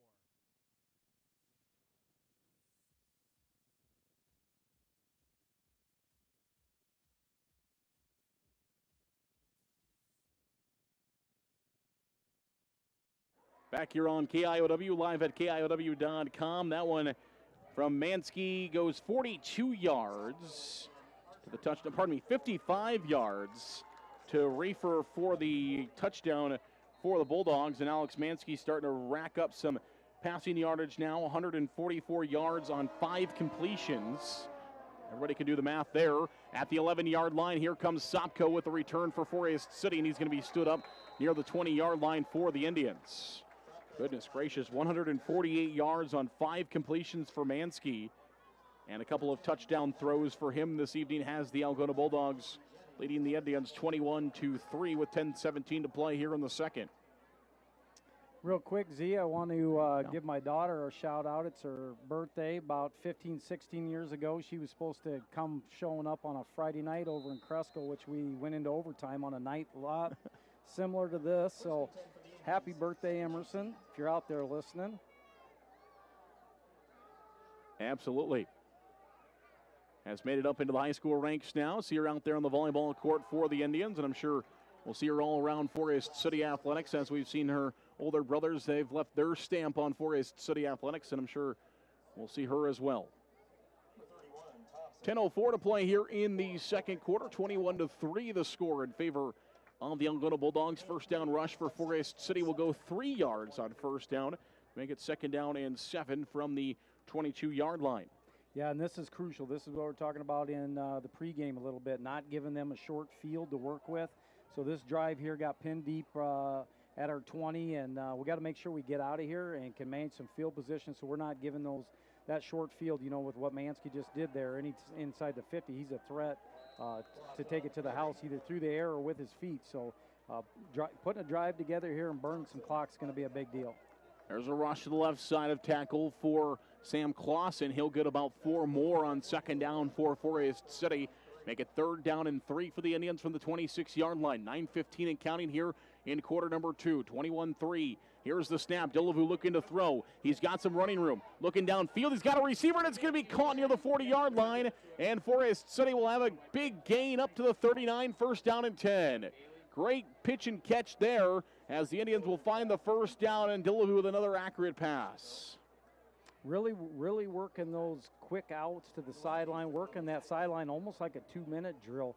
But that's where we really put our focus here, which is obviously trying to manage the football, not turn it over. Those are safe throws, and really get him started out in a strong way, and Ty has started that way.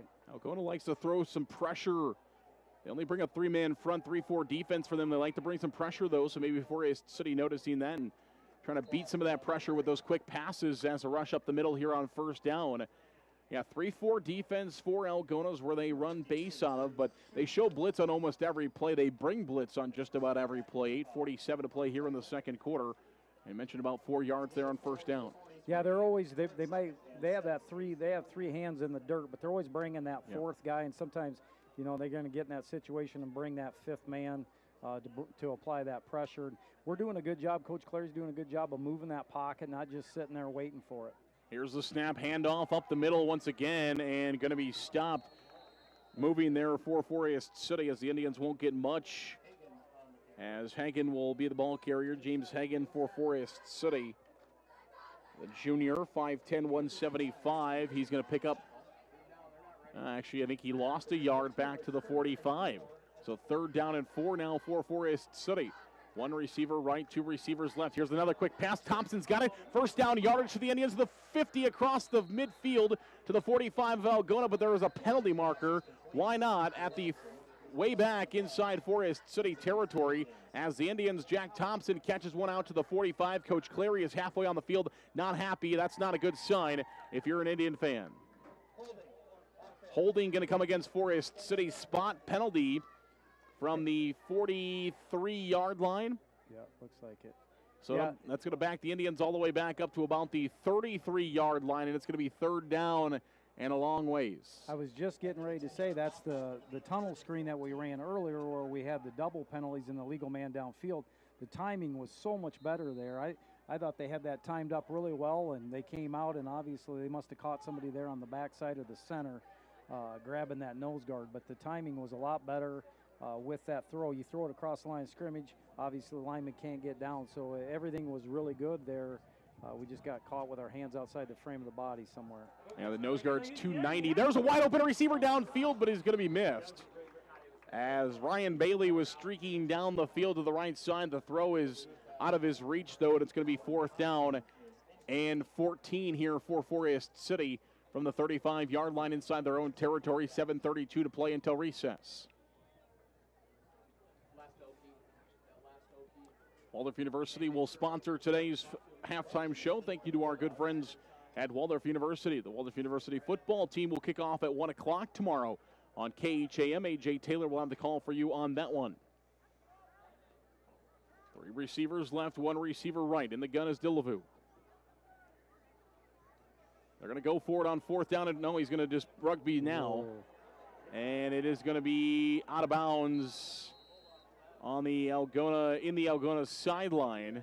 I assume they were going to punt, but then it kind of looked like Dillevue was going to run something there, but then he does just rugby punt it down the field. Yeah, they normally we try and run that rugby punt and swing our leg out to the outside. Algona got up the field so he couldn't run and swing it, and then he was and they brought pressure up the middle, so he had to make a quick decision, and that's about the best thing he could do right there. And now Algona will have decent starting field position at the Forest City 43-yard line. One receiver left, one receiver right. In the gun, Mansky hands it off. Alley left side. Alley's running. Alley to the 50, still on his feet inside Forest City territory at the 45-yard line. And Alley is going to have first down yardage, a gain of 12 on first down, and the Bulldogs will move the chains. Yeah, we're just really right now, they're really handling us up front and just kind of doing what they want with that run game. So we're going to have to get that under control, whether that's bring another lineman into the box or bring some pressure here to try and slow that down. 265, 290, 250, 225 up front for Algona. 205 off the left side. Their tackles, their smallest guys, that's a ball. It's in the dirt. It's going to be an incomplete pass. They like to move those tackles around, so those are their smallest guys. They pack the big old guys inside. I mentioned the left tackle is 205. The right tackle is 225, and then in the middle you have a 265 left guard, a 290 center, and a 250 right guard. You don't see a 290 center or a center as your biggest guy very often. But they like to pack it in tight right there in the middle, and then they move their tackles around. Yeah, they base everything out of wing T, so old school wing T. You're going to have a quick tackle and a strong tackle, and your quick tackles does most of your pulling. So that's what they're trying to flip flop those tackles around, which also gives you, defensively is going to give you that key to where they're going to go. Usually they're going to go opposite of that quick tackle. Here's a rush on second down up to about the 40-yard line. Yeah, that comes from the background of Coach Jacobson, out of the lineage of Ed Thomas at Appleton Parkersburg, where he played his high school football, played his college football at Buena Vista. Two receivers right. In the gun, Mansky takes the snap. It's a high snap over his head. He's going to pull it down and just start to run it, and the Indians are going to take him down in the backfield. High snap. Mansky had to go up and get it, and he turned around and got about 2 yards back of what he was going to lose. Still loses yardage, and it's going to be fourth down and long here for the Bulldogs near the 45-yard line of Forest City. Algona keeps the offense on the field as they are inside Forest City territory. Fourth down and 9 from the 44. 6:01 to play here in quarter number 2. Indians trail 21-3. Two receivers right, one receiver left. That wing is to the right side. Running back also to the left side of Mansky. Mansky looking to throw. He's got pressure. He will throw it. It is complete and caught and loose is Reefer inside the 15, inside the 10, still on his feet. He breaks a Forest City tackle and gets to the 5-yard line for Algona. Mansky will throw that one. Reefer broke a tackle at about the 20-yard line, and he's going to get all the way down to about, they're going to mark him at the 7. So Porter Reefer gets down to about the 7-yard line where Algona will have first down and goal from the 6. 5:30 to play here in the second quarter. Now to the right side looking for the end zone. Did he get there? He did not. Alley on the carry for Algona. He's a little slow getting up.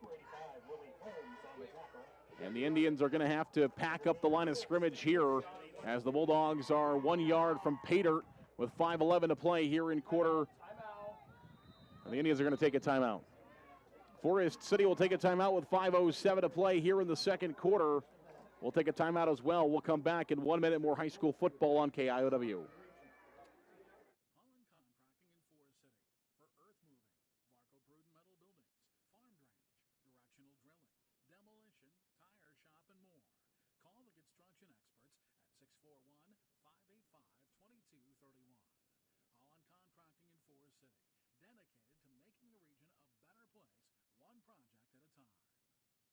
Shooter Sports Bar and Grill supports Forest City High School athletics. In a hurry for lunch? No time to cook before the game? Call 585-5000 to place your order for pickup. Shooters will be happy to get your order ready in advance.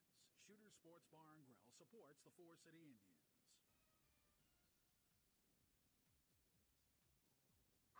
Welcome back here on KIOW and live at KIOW.com. Zaranaga Stahl, Chad Moore with you. 5:07 to play here in the second quarter. 21-3 the score in Algona this evening. We started at 86 degrees. That temperature has definitely fallen now. It feels a little bit better here in Algona. Still 79 degrees outside, 58% humidity. The wind is at the south at 12 miles an hour. It's going to be second down and goal from the 1 yard line here for Algona. 5:07 to play in the second quarter. Bulldogs will stack the box. They're going to do the Tim Tebow jump pass for a touchdown. Little Tim Tebow action there for Alex Mansky. Not a lot of jump, but it was the same principles of what they like to do there. And they find the touchdown. 5:03 to play here in the second quarter. And a little national championship action there out of the Florida Gators. Yeah, just gave a heavy look with a tight end set and just popped that Limbaugh kid right out there for just a little pop pass to the tight end, but had the backs in the backfield, made it look like they were going to just ram it in there and made a nice easy throw with a clean release from the tight end. And the PAT is up and it is good for the Bulldogs as they will continue to lead. It is Algona 28, Forest City 3. We will come back for more high school football. The kickoff is 1 minute away.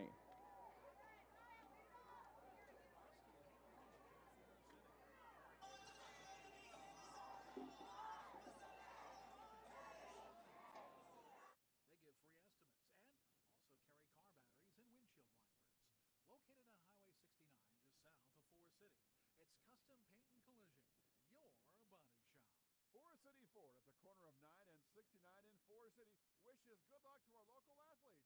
We look forward to seeing you compete. When you need a vehicle, see us at Forest City Ford, where customers really do send their friends.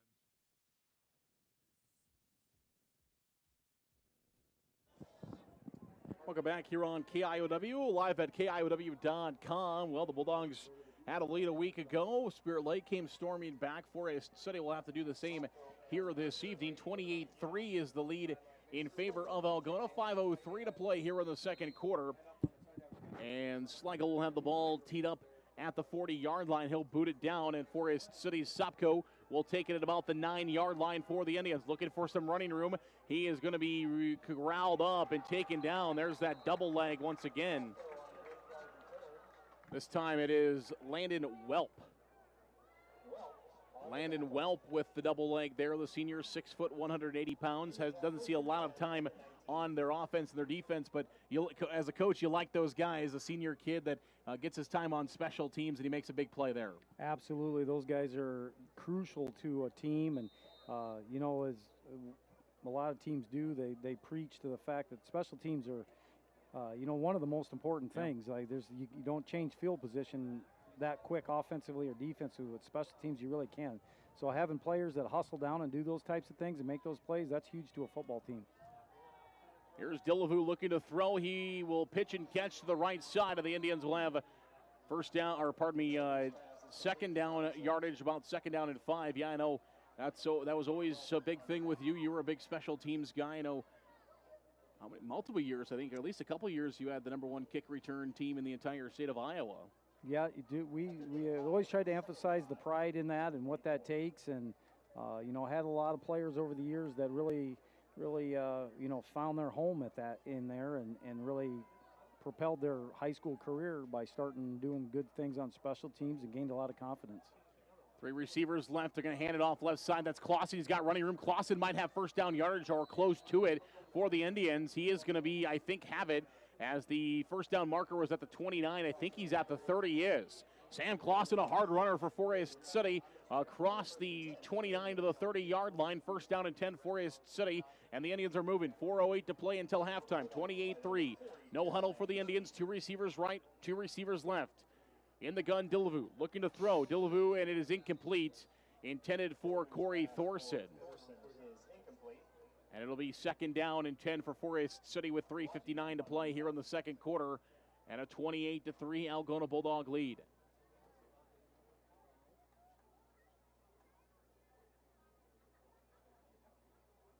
Indians will huddle back up here.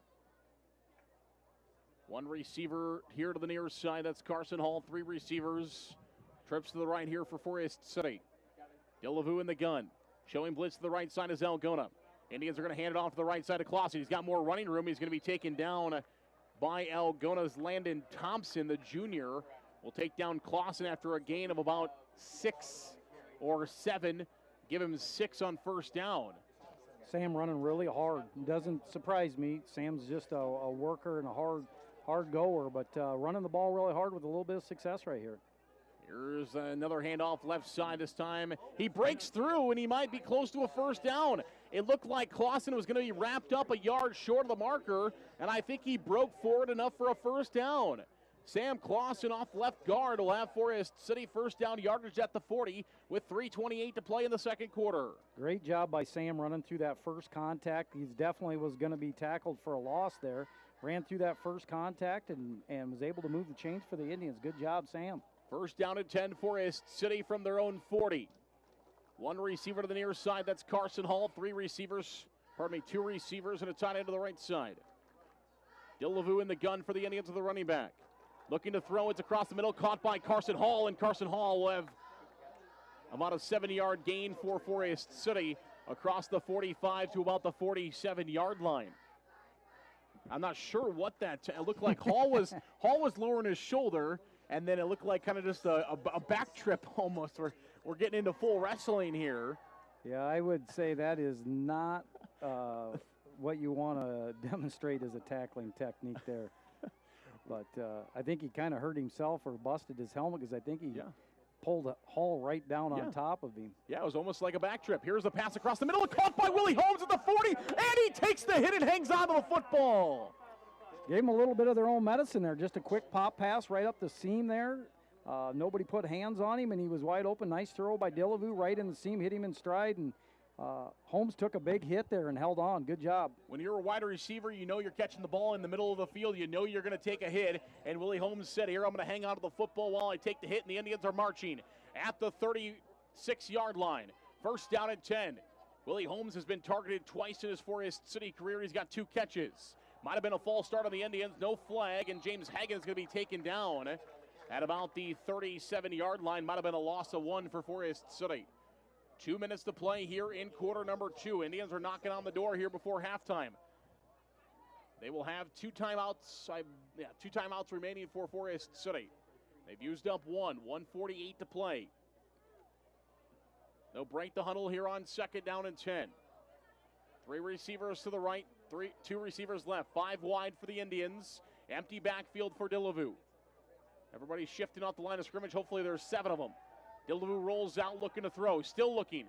Looking downfield, he'll throw across the middle. Willie Holmes has got it again at the 20, at the 15-yard line. Delavu scans, looks, and throws to Willie Holmes, and Holmes has got it again. He caught it at the 20. He gets tackled at the 12 or 11-yard line. Oh, pardon me. I'm 5 yards off. That's the 15-yard line.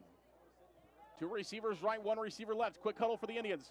Indians looking. Delavu is back to pass. He'll just throw it out of bounds, and the Indians will stop the clock with 1:11 to play. Willie Holmes making an impact. The Okoboji transfer has a couple of big plays here for Forest City, and with 1:11 to play here in the second quarter, 28-3 Bulldogs, but the Indians are knocking on the door. Great play by Ty Delavu, but Z, I'm glad I'm up here with you in situations like that. Rolling to his right, throws late across the middle like cardinal rule of football, do not do. Worked out great for him. Yeah. That's one of those, no. Yes, good call. Absolutely, 100%. 3 receivers left, 1 receiver right. Snap to Delavu, looking to throw. Caught by Jack Thompson at the 15. Jack at the 10. Jack near the 5-yard line, but he's going to be stopped across the 10. And it'll be a gain of about 7 or 8 here for Forest City on first down. And with 55 seconds remaining here in the second quarter. Indians will have 3rd down and 3, maybe a 1st down here. Timeout, figure out what you're going to do. 3rd down and 3. The Indians do have 2 timeouts remaining. 2 receivers right, 1 receiver left. Delavu in the gun. 35 seconds now on the clock. Delavu hands it off. Clausen, he's got running room to the 5, and he's going to have enough for a 1st down. The clock will stop with the 1st down. So the clock will stop with the 1st down. The Indians are at the 5-yard line looking for their first touchdown of the season. The clock will continue to run now as the chains are set. 1st down and goal for the Indians from the 5. Delavu, snap, Clausen at the 2. Clausen trying to find his way in, and he's going to be short at about the 1. 15 seconds left. The Indians still have a couple of timeouts remaining, and they're going to use one here. So 12 seconds remaining in the half. 28-3 as Clausen bowls his way to the 1. And the Indians are on the doorstep. You have a timeout. We're going to keep it right here. The Indians use that. They still have one more. So if you rush on 1st down, don't get it, you can take a timeout and figure out what you're going to do on 3rd down. Yeah, really nice block, too, on that by Corey Thorson. Came back on kind of a wham trap block back to the inside out of that slot position. And then Sam ran right behind that block. Really good job there by Corey throwing that block to get him a little bit of space, and Sam did a nice job. Been doing a great job here in the second quarter, running behind his pads and running hard, giving the Algona defense some things to think about here. So we're sitting in a good spot with 12 seconds here, like you said. We got that one timeout in our back pocket, so get a couple plays called here, and with the ability to have a timeout, we should be able to put this in the end zone. How about this drive for the Indians? It looked like we were going to go to halftime. Forest City, though, they make their way down the field. A couple of good plays, and they're at the 1-yard line now. 2nd down and 1 from the 1. The Indians will pack it in. Delavu from the gun. 12 seconds on the clock. That's not really a worry. The snap. Handoff. Clausen. Did he get in? He did! Touchdown, Forest City. Go Big Red! 28-9 as the Indians will find the touchdown. As smashing through is Sam Clausen, and Forest City finds their first of the season. The PAT will come here from Sopko.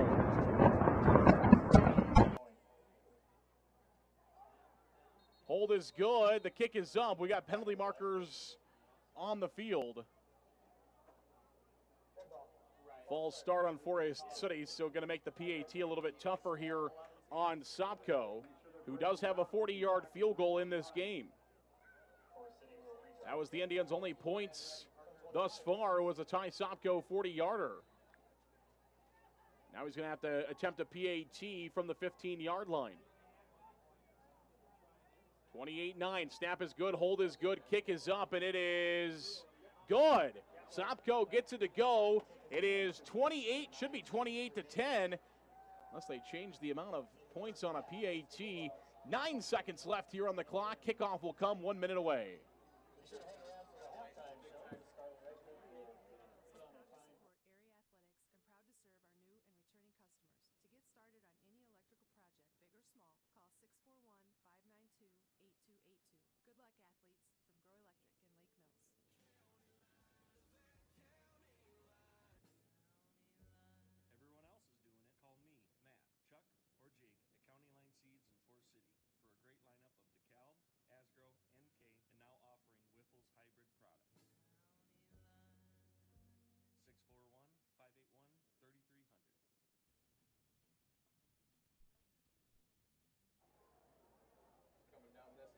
Welcome back here on KIOW, live at KIOW.com. 9 seconds on the clock. The Indians are on the board. It's an 18-point game, 20-10. Yeah, huge momentum there to score with that late in the half, and then we get the ball to start the second half. So, we put a good drive together to start this up, and we're right back in this ball game. So that was a huge touchdown there for the Indians. And it'll be a kickoff attempt here by Sopko. The kickoff is high and deep towards the end zone. Going to be caught at the 4-yard line by the Bulldogs. India just got to wrap up here. Don't let them break it. This is Porter Reefer. Reefer is still loose, and he's finally going to be tripped up. Jackson Archer trips him up as Porter Reefer nearly broke that one loose. He's going to have a return of about 27 yards. Maybe 30 yards up to the 35-yard line. So Algona, when you have a guy like Alec Mansky, can you throw a 65-yard bomb here, Coach? Yeah, and he's got enough speed that it doesn't necessarily have to be thrown in the end zone. I mean, it'll be to the continuation of the play. He can be a little bit short. We just got to make sure we keep everything in front of us. It looks like we're going to put all the two safeties in the corners. We're playing them off about 25, 30 yards right now. And prevent defense. Definitely keep everything in front of you here. It doesn't matter where the ball goes as long as it doesn't end up in the end zone, and that's a good. Yeah, they're going to throw a little screen pass. It's incomplete. A little outside screen to the left side. It is dropped. It is incomplete. It is a forward pass, which is obviously the smartest thing Mansky does there is throw that ball forward. The worst thing Algona could have done there is that ball is a backward pass. It's dropped. It's picked up by the Indians, and just like that, I know we're grasping here, but it's 28-14 at that point, Coach. Either way, the Indians have got it back to 18. It's 28-10 as we go to halftime. Our halftime show today brought to you by our good friends at Waldorf University. Thank you so much to Waldorf University and all of their support of Forest City Indian High School athletics. We mentioned all of the activities going on within Waldorf within the next couple of weeks. The Waldorf football team, they will be in action tomorrow as they will be in Illinois at St. Francis, the top 25 team in the land, taking on St. Francis. That would be a big win for Coach Chapa and his Warriors, trying to pick that one up in St. Francis. So thank you so much to our good friends at Waldorf University for all of their support. All right, we'll take a break. We will come back in 3 minutes for the Waldorf University halftime show on KIOW.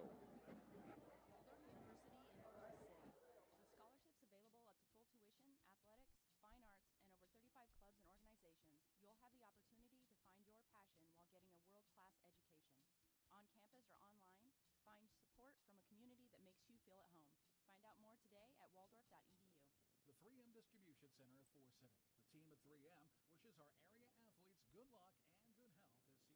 Like any good team, working together brings out great results on the field or in the warehouse. The 3M Distribution Center of Forest City.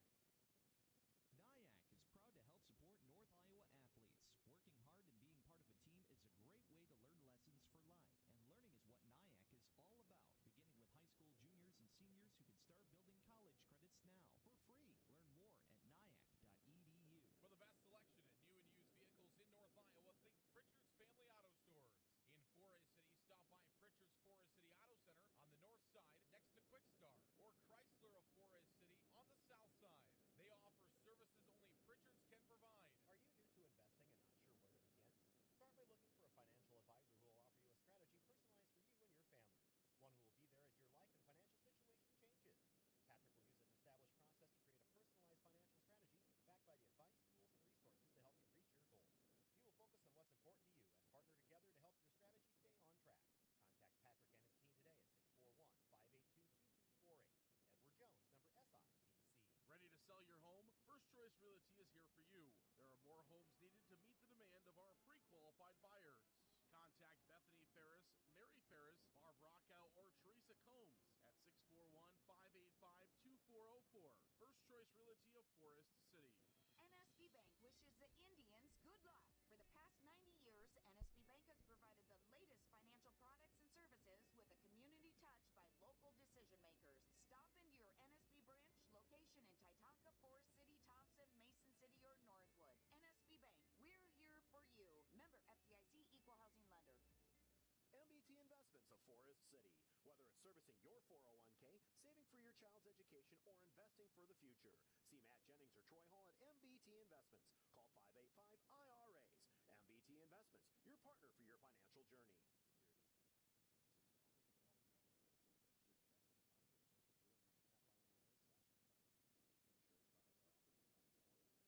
on the road. With state-of-the-art equipment, a 2-year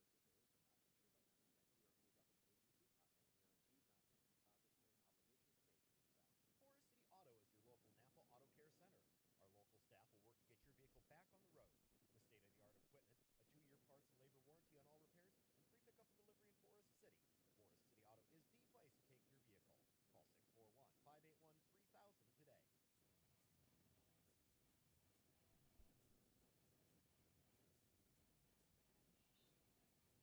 today. Welcome back here on KIOW and live at KIOW.com. Zarin Egestal, Chad Moore with you this evening from Algona High School as the Indians are trailing the Bulldogs by a score of 28-10 here at halftime. Our halftime show brought to you by our good friends at Waldorf University. Waldorf supports our local athletes and looks forward to helping them further their educations and careers. Find out how to become a Warrior today at Waldorf.edu. Waldorf.edu, the sponsor of today's halftime show. Well, the biggest thing for the Indians there in the first half as they find their first touchdown of the season as Sam Clausen plows forward for a 1-yard rush. And the Indians have a touchdown or on the board here in the 2023 season. Coach, your thoughts there in the first half?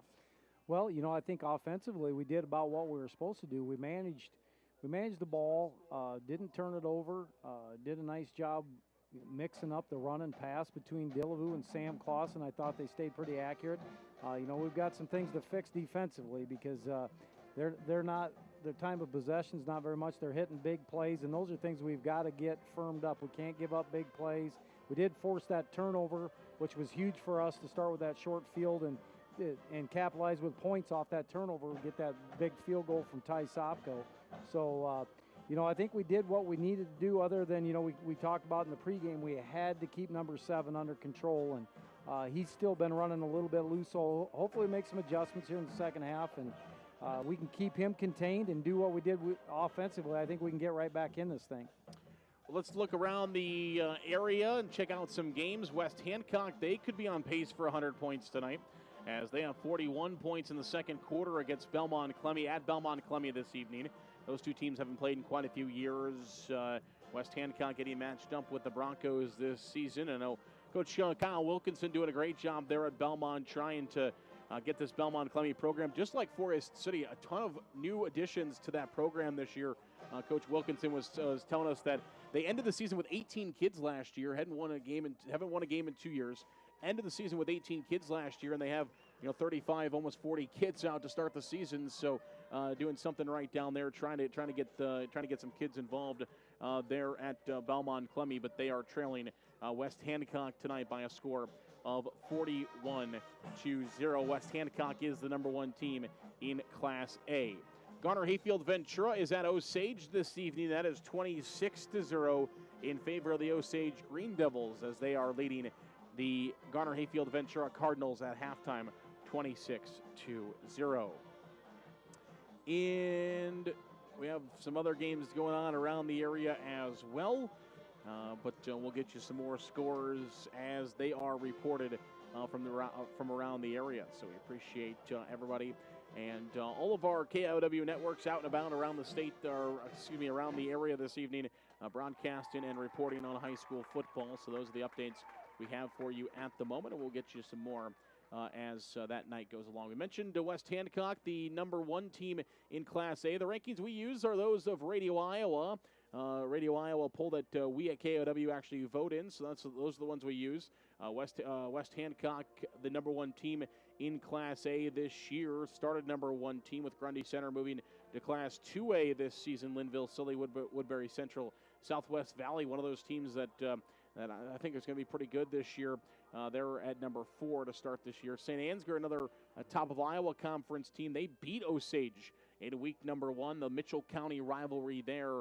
They're ranked number 6 in Class A as the Radio Iowa rankings. No other area team ranked. 8-player Gladbrook Rhinebeck leads the way there. We also have Class 1A rankings. Grundy Center, they're number 1 team after winning the Class A championship a year ago. So Grundy Center, number 1 team there in Class A. Class 2A, Van Meter is the number 1 team. Van Meter up there at number 1. Not sure that they are the number 1 team in Class 2A. I haven't had them number 1 yet in any of my rankings, but we'll see. Only time will tell. You got big dogs up there like Central Lyon, George Little Rock, Spirit Lake, some of those guys, and Van Meter up from Class 1A to Class 2A. How will they compete with the big dogs of Class 2A this year? Of course, that will be only time will tell. I haven't put them at number 1 yet, but I think Spirit Lake very well could be the number 1 team in Class 2A this year. They're a very solid team. Again, only time will tell there. Class 3, I'm surprised to see the Algona Bulldogs fall after their loss to Spirit Lake. I still have the Algona in my Class 3A top 10, but they did fall out of the Radio Iowa rankings this week. But look at the schedule for Algona to come. Webster City, number 4 team in Class 3A. They're on Algona's schedule to come. Humboldt, the number 5 team in Class 3A. They're on the Algona schedule this year as well. They already played Spirit Lake, the number 3 team in Class 2A. Clear Lake, a very formidable foe as well. So a really tough test for this Algona team this year. Yeah, they've had a pretty good start to things, and they're going to get in that 3A district, which is a little bit different. How they have to do non-conference. They have some different expectations to get their non-district games than 2A, 1A, and A. They've got to do a couple things, and they've got that RPI ranking. So kind of going back to what you were saying, Z. I still think I might disagree with you on those 2A rankings. I still think that baby runs through Lyon County. Central and West Lyon are some to be dealt with, and I think until they prove differently, I think you got to go through Lyon County somehow. No, I 100% agree with you. Central Lyon actually has been my number 1 team in my rankings just every single week so far, but I really just have a good feeling about those Indians. I know a good friend of yours, Josh Beloit, there over at Spirit Lake, and those Indians, I feel good. But I agree. I think West Lyon, Central Lyon, there's some pretty good football being played there. Run through the last couple of them here for you. Class 4A, Lewis Central, some good teams there in Class 4A, and then in Class 5A, Southeast Polk, the number 1 team, Dowling Catholic, right behind them. Let's jump into some stats here in the first half as Forest City is trailing the Algona Bulldogs by a score of 28-10 here at halftime. Stats brought to you by our good friends at Waldorf University. First of all, the Indians quarterback Ty Dillavu. He's thrown 26 passes tonight, 16 of them complete for 164 yards. On the ground for the Indians, Sam Clausen, 47 rushes for 12 rushes for 47 yards. He also has that 1-yard touchdown. James Hagan has 2 rushes for 2 yards. Parker Cox has a rush for 2 yards as well in this contest. Receiving for the Indians, Carson Hall has 3 receptions for 15 yards. Jack Thompson, 4 receptions for 24 yards. Ryan Bailey, 1 reception for 13. Jackson Archer is the leading receiver. He has 2 receptions for 41 yards. Ty Sopko has a reception for 8. Corey Thorson, 2 receptions for 23 yards. And Willie Holmes has 2 of those receptions for 37 yards. Willie Holmes, 3 receptions so far in his Forest City career, nearing 50 yards so far. He's made a big impact already. On defense for the Indians, Grant Woogie once again leading Forest City tackling. He's got 5 total tackles. Jackson Archer has 4. Clausen 4, 1 apiece for Ryan Bailey, Deegan Moore, Brock Good, and Willie Holmes. Vinton Feldman also has 2, and Nick Donchie has 3 for the Indians. On the flip side for the Algona Bulldogs, their stats in the first half as they lead the Forest City Indians currently look like this. Alex Mansky has 10 pass attempts, 7 completions for 186 yards and 3 touchdowns. On the ground, Alley has 6 attempts for 52 yards. Erpelding 1 attempt for 8 yards, and Mansky rushing himself has 4 attempts for 40 yards. So he is over 200 yards total offense already tonight, actually approaching 250 once again in this game already in the first half for Alex Mansky. Receiving-wise, Schlegel has 1 reception for 6 yards. Erpelding has 1 for 35 yards. Porter Reefer, again, he was the leading receiver last week against Spirit Lake. He also has 4 receptions for 144 yards. I'll let you do the math on that one. 4 receptions, 144 yards. He's nearly going half of the field with every reception that he makes, Porter Reefer for the Algona Bulldogs. On defense, their leading tacklers so far in this contest is Lewagi and Thompson. Both of them have 6 tackles. Ulrich has 4. It's also 4 in the game for Mansky and Larson. 2 apiece for Welp, Slagle, Hoover, Reisner, and Jennings all have 2. 1 for Schucher, Murphy, and Limbaugh also just has 1 tackle so far in this contest. Waldorf University, the sponsor of today's halftime show. Thanks so much to our good friends at Waldorf University. We will come back in 3 minutes for more of the halftime show brought to you by Waldorf University. Waldorf supports our local athletes and looks forward to helping them further their educations and careers.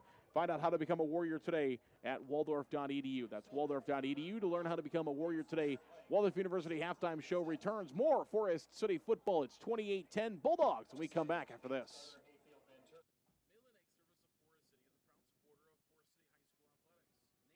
A&W Restaurant in Forest City.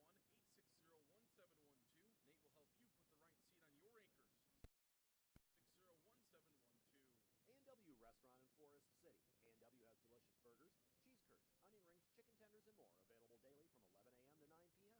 Finish your meal with 1, 2, 3, 4, 5. Polar Swirl or soft serve ice cream. A&W, where the food is as good as the root beer. Highway 69.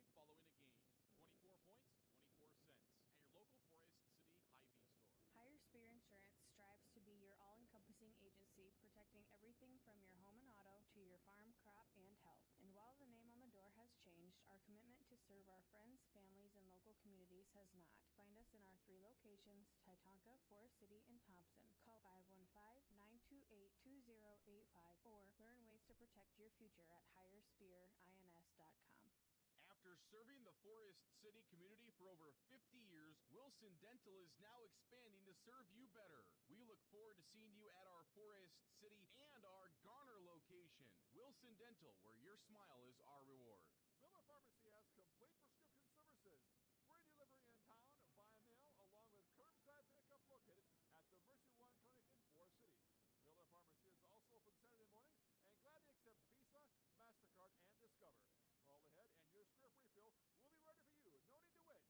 Miller Pharmacy of Forest City. FCIS Insurance is proud to support our local athletes throughout the year.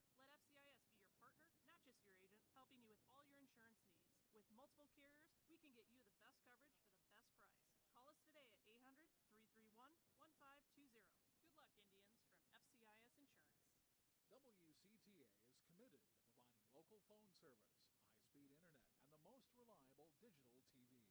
They proudly support local schools, events, and charities. Their employees are your friends and neighbors who live and work in your communities. WCTA is your local telecommunications cooperative. Kingland Construction Services is a proud supporter of trades-based education programs like apprenticeships, the Building Trades Academy at the John B. Hanson Career Center, and internships through NIAC. These programs also have debt-free options available. Find out more by calling Kingland Construction Services at 641-585-0101.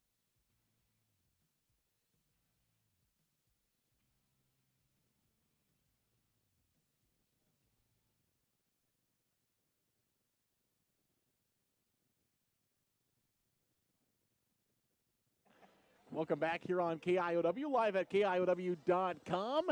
As we're at the halftime, as you heard there in one of the commercials, Forest City fans, good news for you. The Indians have scored 10 points already tonight. They could add on to that, but now at your local Forest City Hy-Vee store every Monday following a Forest City football game, for every point the Indians score, you spend that amount of dollars at your local Forest City Hy-Vee, and you're going to get cents off per gallon of fuel. So right now, if the Indians stay at 10, you go into your local Forest City Hy-Vee store on Monday, spend at least $10, and you will have yourself 10 cents off per gallon of fuel thanks to our local Forest City Hy-Vee store. So thank you so much to Merlin and Jeremy and all the great people that wear the red at the local Forest City Hy-Vee.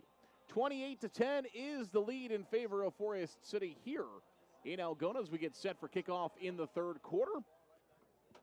Goodness gracious. A little bit of a crack there, Coach. Well, yeah. Kicking this one off for the Bulldogs. It is a short kick.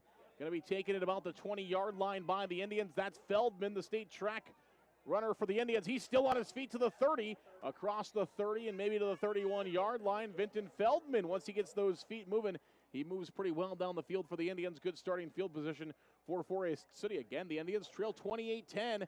Find a score here. You're right there in that ball game. Absolutely. Like we've talked about last week and every week, I think this first 6 minutes of the second half is very important. Putting a big drive here and managing it will be a big deal. And if we can capitalize into with some points, we're right back in this. 2 receivers right, 2 receivers left. Dillevue in the gun. He's got a running back with him as well. He'll send one man in motion. That's Thompson from left to right. They're going to give it a jet sweep to Thompson. Thompson running room.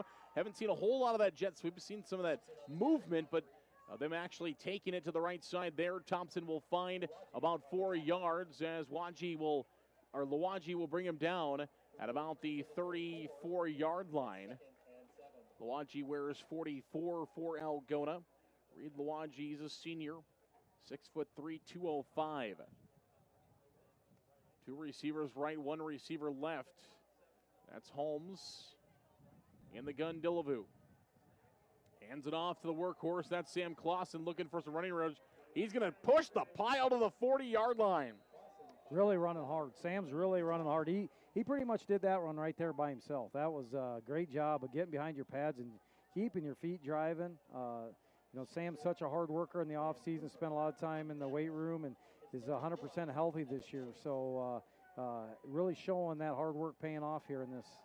Quick pass on third down is going to be caught by Jackson Archer, and the Indians will have it as the Indians go a little trickery themselves. They've been pounding with Sam Clausen. I'm guessing Algona was thinking maybe Sam Clausen on 3rd down and 1, and said the Indians try the quick pass to Jackson Archer. 1st down and 10 Forest City as the Indians approaching midfield. Good route. Ball released on time. Really good job. Here's that block down inside again by Corey Thorson, that little wham play that they're hitting right up the middle, and we're having a little success with that against this 3 front. Clausen again will find some yardage up to about the 45-yard line. Give him 3 yards on 1st down. It'll make it 2nd down and about 7 with 10:30 to play here in quarter number 3. Indians moving the football. In motion is Thorson. Dillevue looking to throw. He's going to throw it to Thorson. Got to watch it. That could be. It went forward. It went forward, yeah. It went forward pass, so it's going to be incomplete. Indians a little trickery there as they just popped it to Thorson, the motion man. Before, usually that ball is a quick pass across the middle, trying to catch the defense sleeping, but it is incomplete. I'm not sure Thorson thought that ball was coming to him.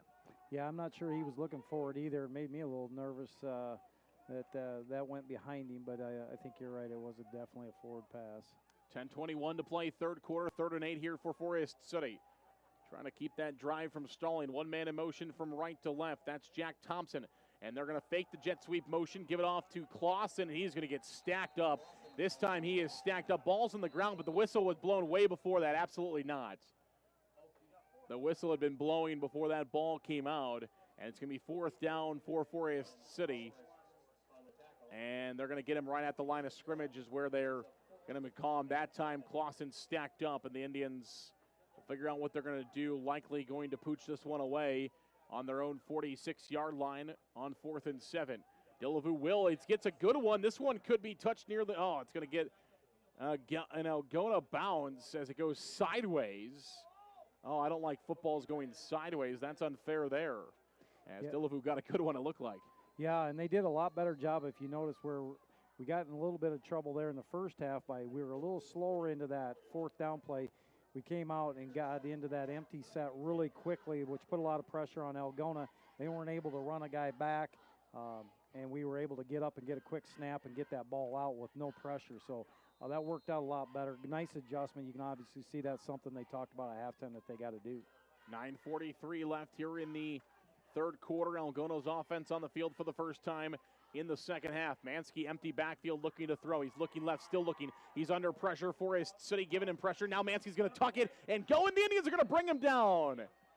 Brock Good and Sam Clausen there for Forest City as they're going to meet Alex Mansky behind the line of scrimmage for a loss of 1 to the 19-yard line, as good coverage by the Forest City defense forces him to tuck it, and the Indians meet him there with Sam Clausen and Brock Good. Nice job with the secondary, too. A little bit of a coverage sack. Mansky had his eyes downfield. He was looking to get it down there, but our secondary stayed on their assignments and did a nice job. Good penetration here. Wrapped up in the backfield on the handoff to the right side. That's Grant Woogie for the Indians as he comes off the backside. That's one of those. You get a yard upfield or 2 yards upfield and then straight down the hill at the play. Grant Woogie makes a good attempt there. Another loss on the play for Algona. And it's going to be third down at about 11, a long 11, almost 12 for the Bulldogs. Here with 8:40 to play in the third quarter. Algona trying to get the play in as they're going no huddle. It's coming from the sidelines between a board and one of the coaches still signaling. 8:27 to play, third quarter. Snap Mansky looking downfield, still looking left. Now he has to tuck it again. Now Mansky looking to throw a little pop pass downfield to Alley. The back, he is loose at the 40, 50, still loose, 40, 30, 20, 15, 10, 5, and he's out at the 1 yard line. So Alley's out at the 1 yard line, and the Indians will stop the touchdown, but Alley was in coverage. He was helping Mansky block. And just that check down route, Mansky does a great job. He doesn't throw it away. He just checks it down to his running back, and he lets his running back do the work. Yeah, he went through his progressions really nice there. Check it down. They did a nice job of this last week against Spirit Lake as well, where he doesn't sit right up there in the flat. He works himself up the sideline, and you kind of lose where he's at, and just dumps it to that running back. Ball's on the ground! Ball's on the ground! Oh, he recovered it in the end zone. Algona gets back on top of the football in the end zone. It's a touchdown. Algona fumbled the football going into the end zone. Fumbling has been a problem for the Bulldogs this season. They do it again tonight. Forest City has already picked one up this evening. And that time, did Limbaugh get on top of that? I'm not even sure who got on top of that. No, I think he recovered it himself. Okay. The running back, he bobbled it, but then he just kept chasing it into the end zone and actually fell right on it. So Alley gets back on top. Touchdown. Bulldogs, 8:05 to play third quarter. It's now 34 as Sligo will try to add on here for Algona out of the hold of Welp. It is up and it is good.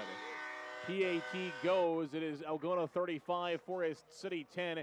8:05 to play third quarter. Kickoff is 1 minute away.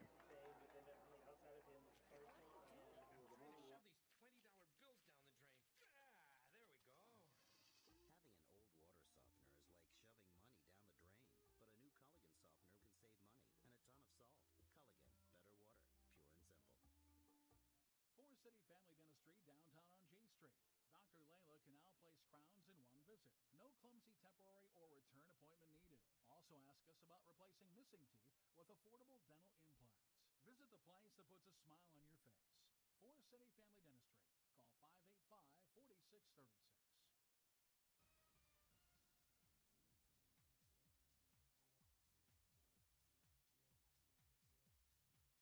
Welcome back here on KIOW, live at KIOW.com. Zaret Egestal, Chad Moore with you this evening. 8:05 to play here in quarter number 3.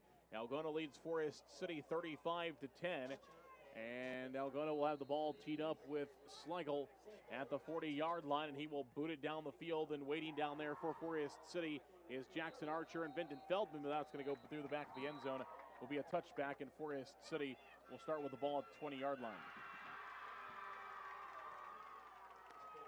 Good crowd on hand. Algona, of course, has a good crowd in front of us, but the Forest City crowd, they made a decent crowd, made the trip over here this evening as well. Good Forest City fans across the way. Some on the hill watching. Some in the stands watching.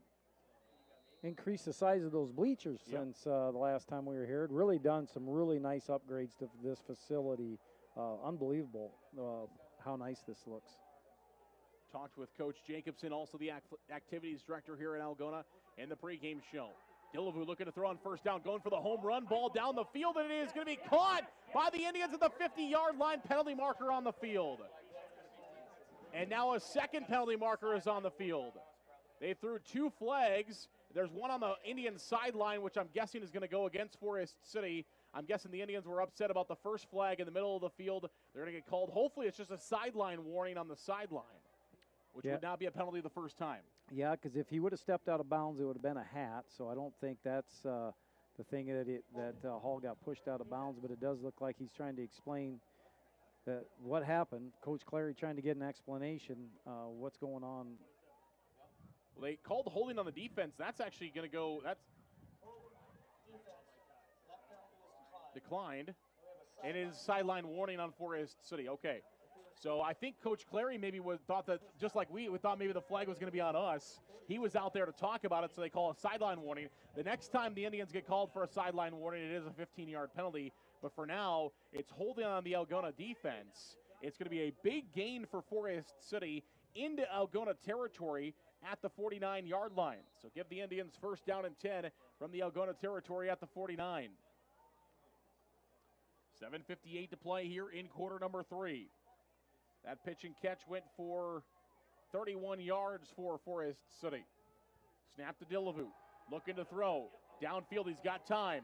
He will throw, and the pass is going to be incomplete, intended for Carson Hall. It's caught by one of the Algona coaches on the side, but he looks like he's about 20 years ineligible for the Bulldogs, and with 7:52 to play here in the third quarter, it will stay 35-10, and second down and 10 for Forest City from the 49-yard line.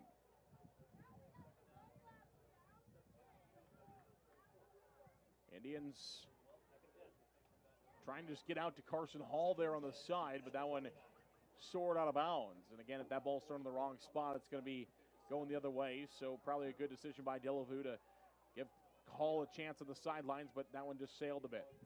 Here's the handoff left side. It's Clausen. He's got running room to the 40.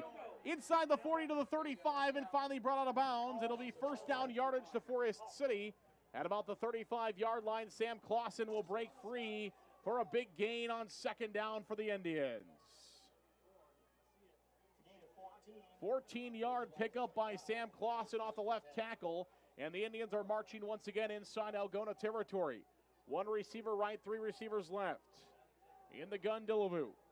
He'll take the snap, looking to throw. Across the middle, it's incomplete, intended for Thorson, and then he gets laid out. The referee was looking for his flag, but he puts it away.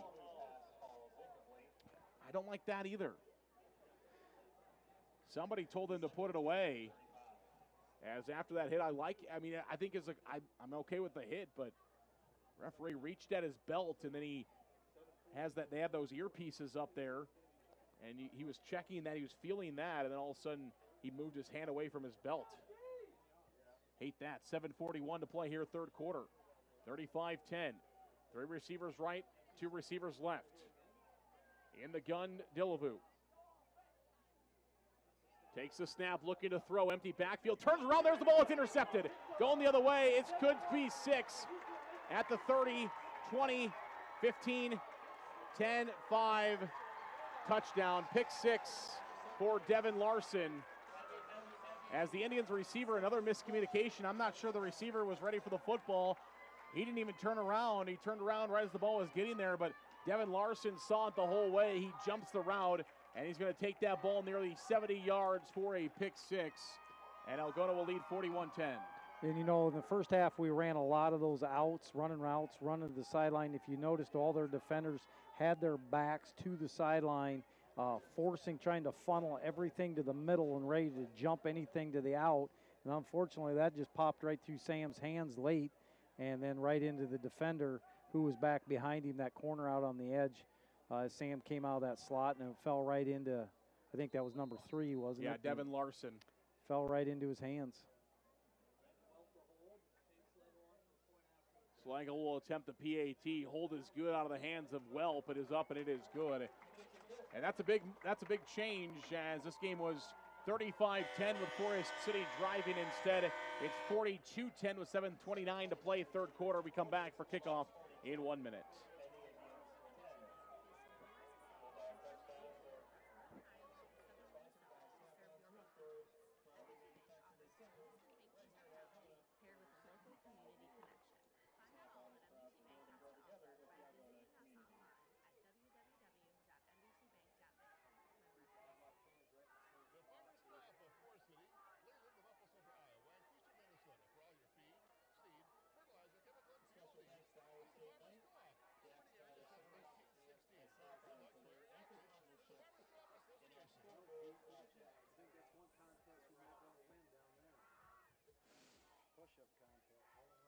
You think I'm doing 42 push-ups? Welcome back here on KIOW, live at KIOW.com. Zarin Eggleston and Chad Moore with you this evening. 42-10 is the lead in favor of the Algona Bulldogs. As this one is booted up and away and going to be taken by the Indians at about the 7-yard line and going to be tackled at the 20-yard line. Great tackle there by special teams for Algona. Another guy that haven't seen a whole lot of this evening, that's Colby Jennings, the senior linebacker. Has rotated in a little bit, played a little bit, but he makes a big stop there for the Algona Bulldogs and makes the tackle at the about 21-yard line with 7:24 to play here in the third quarter. And the Indians will try to march the field once again. 20 on the play clock as Forest City will break the huddle here in the third quarter. 2 receivers right, 2 receivers left. In the gun is Dillevue. Dillevue sends one man in motion from right to left. There is movement. And here is the snap and run up the middle. Clausen will gain about 3 as one of the defensive linemen for Algona coming up hobbling. That's Chase Roof, who's a two-way player for Algona. Roof playing both ways. He's also the starting right tackle. Plays on that right side there for Algona as he comes, as you mentioned earlier, that strong tackle for the Bulldogs. He comes off limping. 3 receivers in a triangle formation, right, 1 receiver left. Here's the snap, handoff up the middle, and the Indians are going to be stacked up. There is 9 Bulldogs tackling 1 Indian. And somewhere buried at the bottom of that pile is the Forest City back, and with 6:26 to play here in the third quarter, it's 42-10.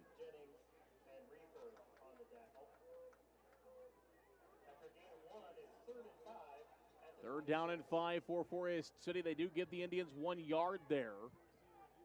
So third down and 5, 2 receivers right, 2 receivers left. In the gun, Dillevue takes a snap, looking to throw. Quick pass out, caught by Carson Hall near first down yardage. He's going to have it. Carson Hall gets the reception for the Indians. It's going to be a reception of about 8 yards, 9 yards there on third down. Needed 5, but they find the first down and move the chains. Yeah, nice job by Hall finding sticks and making sure that he got that first down. And again, another good throw by Ty, right on time, getting the ball out on time. That's huge. And when the receivers set up like that, kind of easy pitch and catch stuff. 3 receivers right, 1 receiver left. Handoff, Clausen looking for some running room. He is going to be wrapped up. Might have been wrapped up around his face and brought down for a gain of about 1. Yeah, getting a little high there. They got to take a look at that. Anywhere between a horse collar, face mask, start getting a hold of that helmet. That gets to be a dangerous kind of area there. That rush by Clausen for about a yard. Give him second down and 9. 3 receivers left, 1 receiver right. Indians going to send one. No, they're not going to send a man in motion. Dillevue was signaling out. They're going to throw it. It's incomplete. Nearly intercepted. As that ball intended for Feldman. That quick pass out there. There was a pile up in the backfield there as well. As Tristan Bransoy, I think that was Bransoy, trying to mix it up out there with Limbaugh. And those two go wrestling down to the turf. 5:18 to play here in the third quarter. 2 receivers left, 2 receivers right for the Indians. Running back in the backfield. He'll go in motion, now split out left. That's Clausen. Ball's on the ground. The snap. Dillevue, though, picks it up and he throws across the middle, and it is incomplete at first down yardage. Intended for Vinton Feldman. That was a broken play done well by the junior quarterback, Ty Dillevue. As that ball is on the ground, he picked it up, he scrambled, he found a receiver, but just out of the reach of Vinton Feldman at first down yardage. Incomplete pass, and it'll be 4th down and 9 for Forest City. Yeah, and he got rid of that just in time. He had Limbaugh breathing down his neck right away as he picked that ball up. So good job of not losing yardage there and giving ourselves a chance to switch the field position here a little bit. And this ball will bounce at about the 35. It'll get a Forest City bounce inside the 30 near the 29-yard line where the Bulldogs will take over first down and 10 from the 29-yard line inside their own territory. And Forest City defensively will be having to make another stop to keep the Bulldogs out of the end zone. 42-10, 5:04 to play here in the third quarter.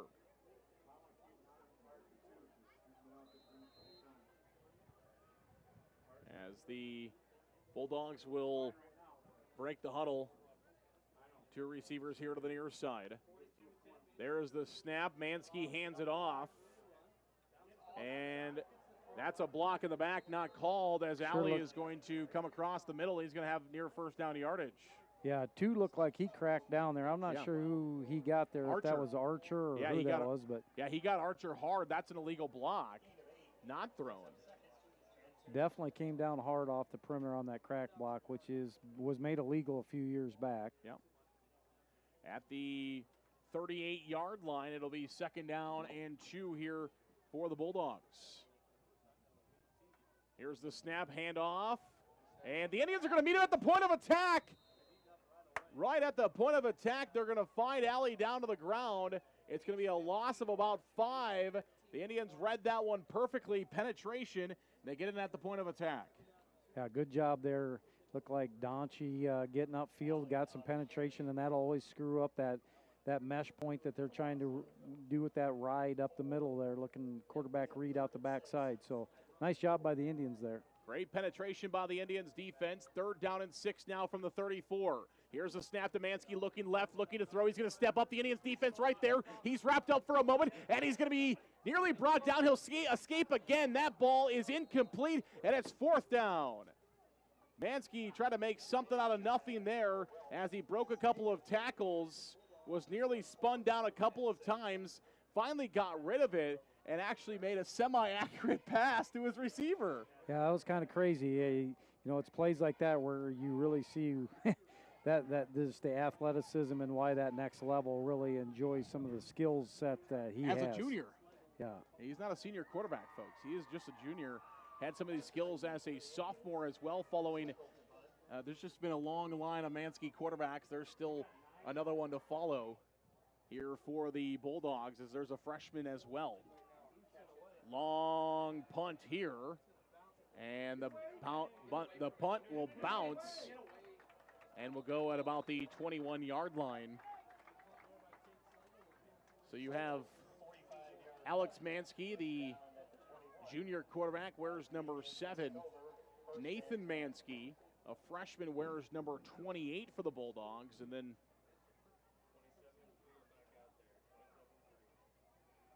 they've got, long line of Mansky quarterbacks to come. Yeah, and I'd say that young one's going to have some big shoes to fill when he gets up here. We come over here Monday, and something that we haven't done before. We're going to play on Labor Day, play our under-level football game on Labor Day evening, and that's something we haven't done in the past, but moving most of our under-level football games to Monday nights instead of doing the curtain raisers.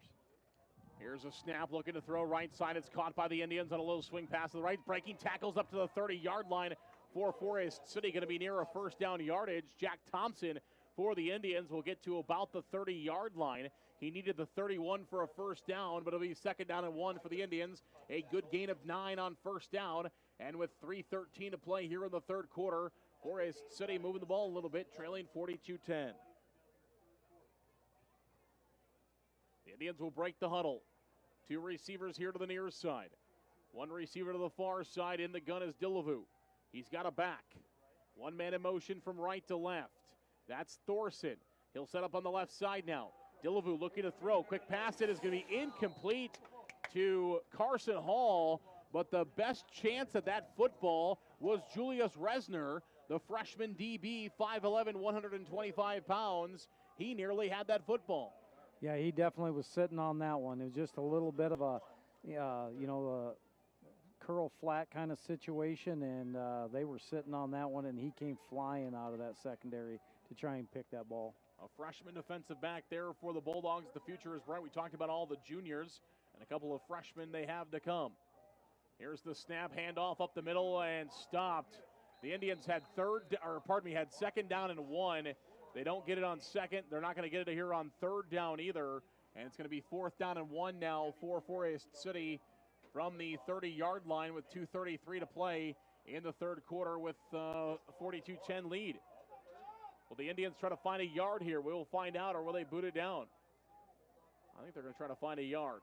Dillevue takes a snap, and he's going to hand it off. Clausen, right side. He's got the yard and more across the 31-yard line near the 35. And now we've got an injured Bulldog on the Forest City sideline. Not sure who it is, but one of the Bulldogs is laying on the Forest City sideline after that play.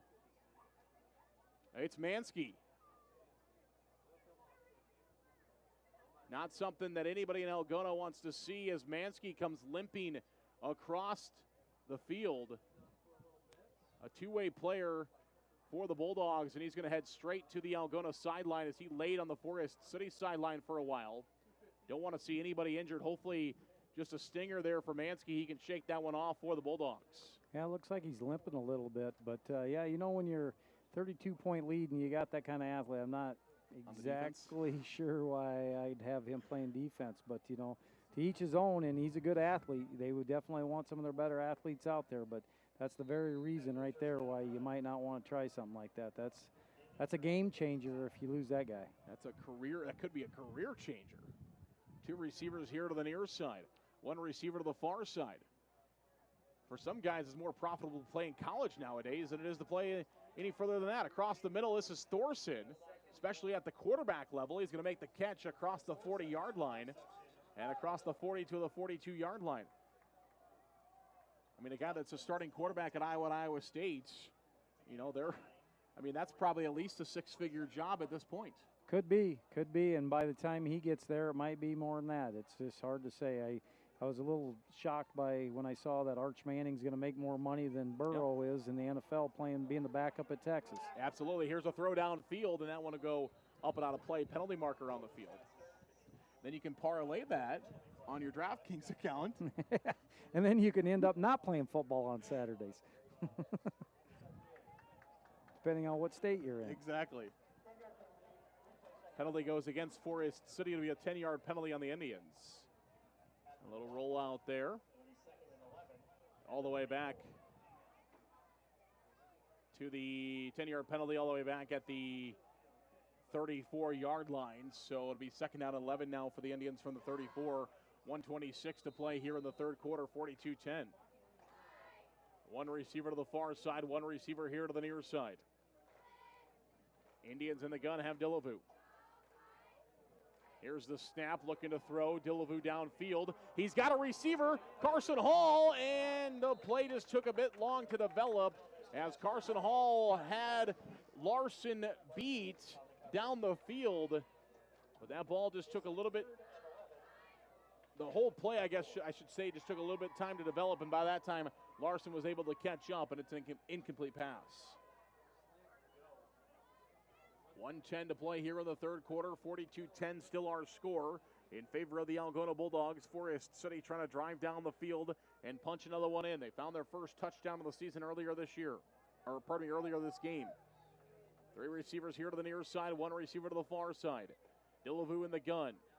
He takes the snap, looking to throw. He's going to roll out now. He'll throw downfield, and that pass will come incomplete. As that ball was intended for Ryan Bailey here near the near side. As Dillevue booted out to his left. Again, that's near side. We're set up behind the Algona sidelines here on the home stands. Forest City fans to the far side. 1:06 to play here in the third quarter. 42-10 Bulldogs. And the Indians will have 4th down and 11. And I would assume at this point, probably going to see Dillevue boot this one away.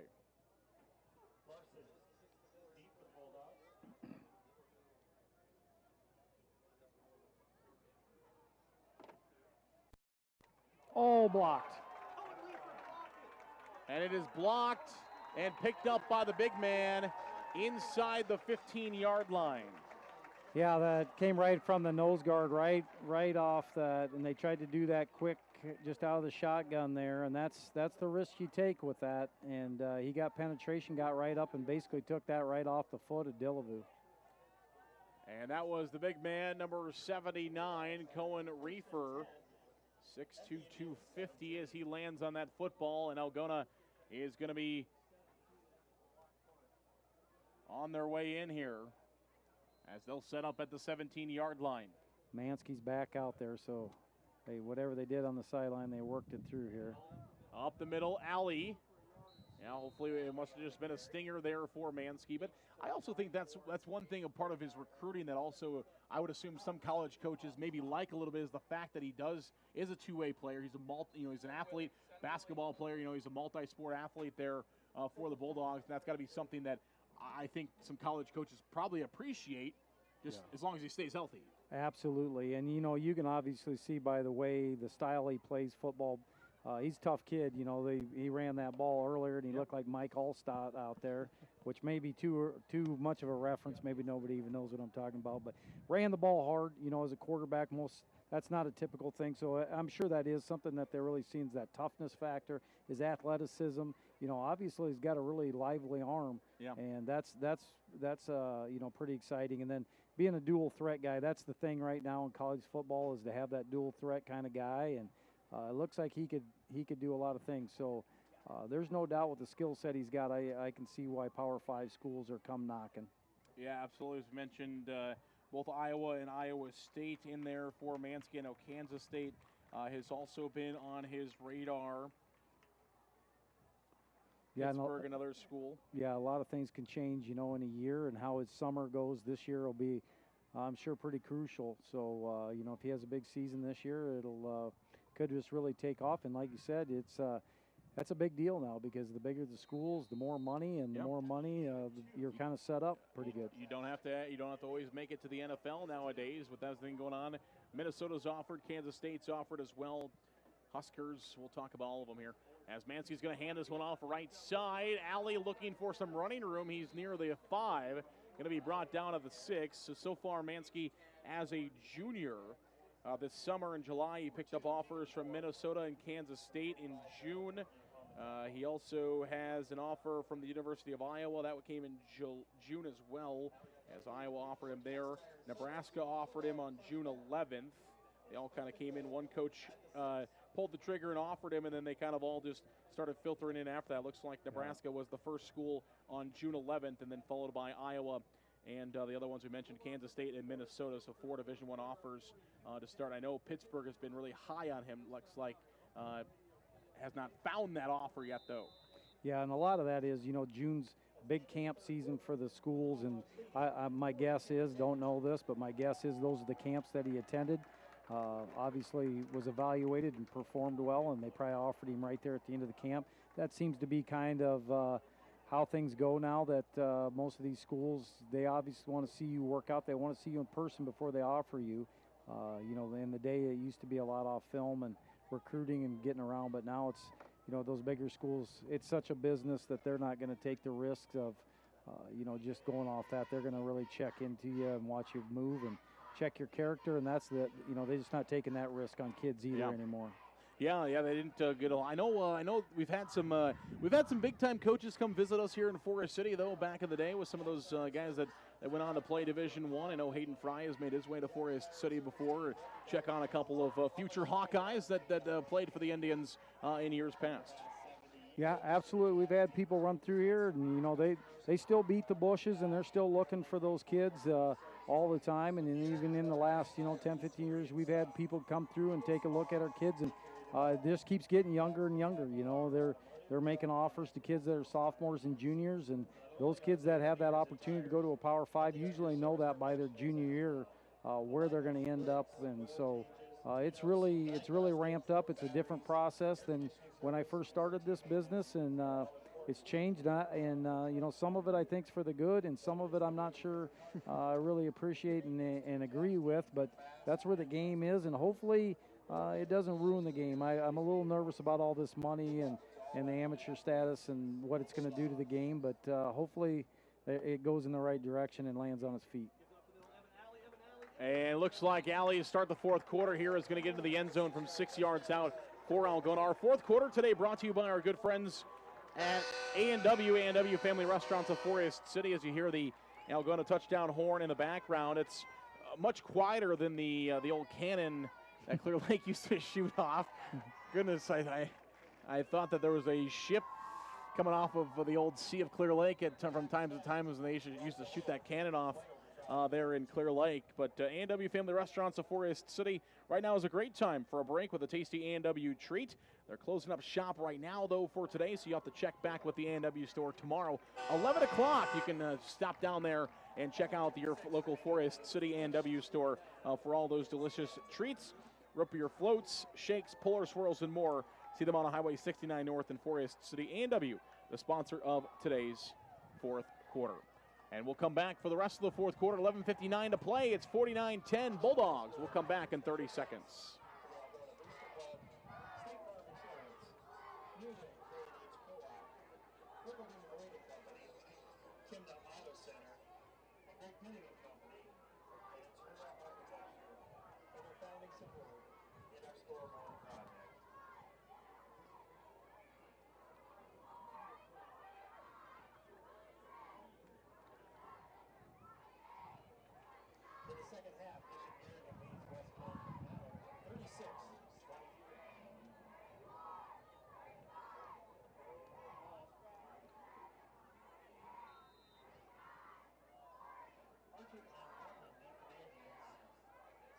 God, that's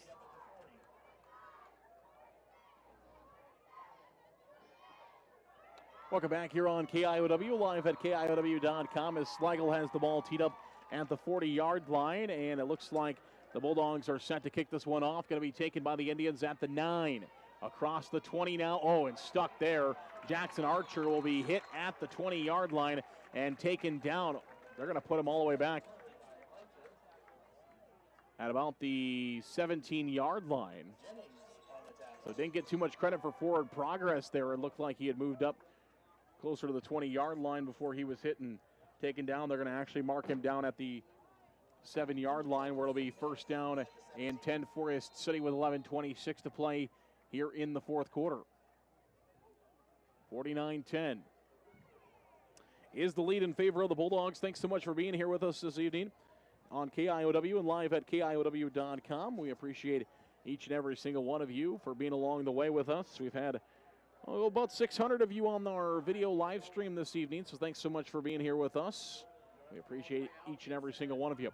Here's the snap, and we've got a penalty marker on the field. Going to be delay a game against Forest City. So the Indians will pick up another penalty. They're going to start on the 12-yard line now and have first down and 15 here to start the fourth quarter. Again, brought to you by our good friends at the A&W and Forest City store. 10:58 to play here in the fourth. 11 o'clock. They'll open back up again. Yeah, and, you know, with that 35-point rule, the clock now will just continue to run unless we can get that back underneath a certain level, and then we get that back under 35 points, then we can get back. But, you know, the main thing you're going to try and focus here is just put a solid drive together, do some good things here. Again, non-district football, try and get something that you can build on for next week and get back home and do some things. Delavu looking downfield. He's got Thorson open, and it's just out of his reach. Incomplete at the 50-yard line. Delavu had Thorson, who was streaking down the field. Thorson had raced across that Bulldog logo at center field, and that ball just out of his reach inside the Algona 45-yard line, incomplete.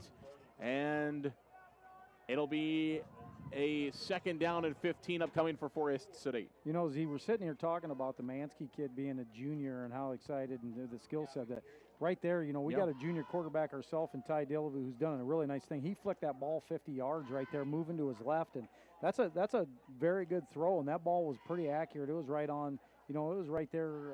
So excited about where he's at and his arm strength and some of the things he's going to be and where he may be in another year. That one thrown downfield again, incomplete, intended for Carson Hall. I think Coach Esplin has been doing some stuff there with Mr. Delavu, as he has spent many years working with Forest City quarterbacks. Yeah, absolutely. Coach Esplin back working a little bit with Ty, and you know, that those little fundamentals help, and you know, the experience of you know, when we throw the ball, and his arm strength looks really good. His accuracy's been good.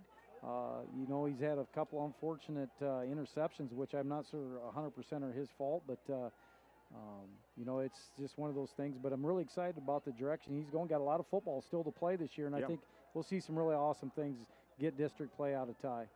And Ty Delavu again will go downfield, and it is caught by Sopko at the 40. He's still on his feet to the 30, inside Algona territory. It's going to be a gain of about 40, 50 yards for the Indians on second down, and Forest City will have it first down inside Algona territory, and they're going to spot him all the way inside the 30 at the 28-yard line. So even more on the throw. Nice catch by Ty Delavu. Went up over that defender and got that football. And again, another big throw by Ty Delavu with, you know, 50-yard plus throw in the air, and that's a good throw. Here's a pass that's incomplete, nearly intercepted once again as the receiver fell down. Carson Hall kind of slipped there, a little turf monster down to the ground, and that ball falls harmlessly, thankfully incomplete, intended for Hall, and it'll be second down and 10 for Forest City as they stand at the Algona 28-yard line looking in. That pass to Ty Sopko, 60-yard gain exactly on the reception from Ty Delavu to Ty Sopko. And Sopko give him about 25 of that 60 yards after the catch. Two receivers right. There's another young guy for the Indians, just a sophomore. Here's the snap, handoff up the middle to Clausen, and Clausen will find about half of the 10 yards needed for the Indians on first down. Here on second down, it'll be third down at about 5 for Forest City inside Algona territory, inside the 20, inside the 25 at about the 23-yard line. Myrie on the stop for Algona. 7:35 remaining here in the fourth quarter, brought to you by A&W Family Restaurants of Forest City. Remember, the scoreboard show is on KIOW tonight from 10 to 11:30.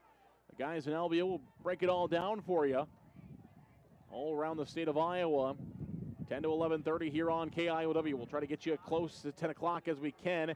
There's a snap up the middle, and the Algona defense is going to hold as Forest City is going to be short of about a yard. But, of course, in a 39-point game and 7 minutes on the clock, I would assume that the Indians, well, unless they decide another long field goal, will keep the offense on the field here.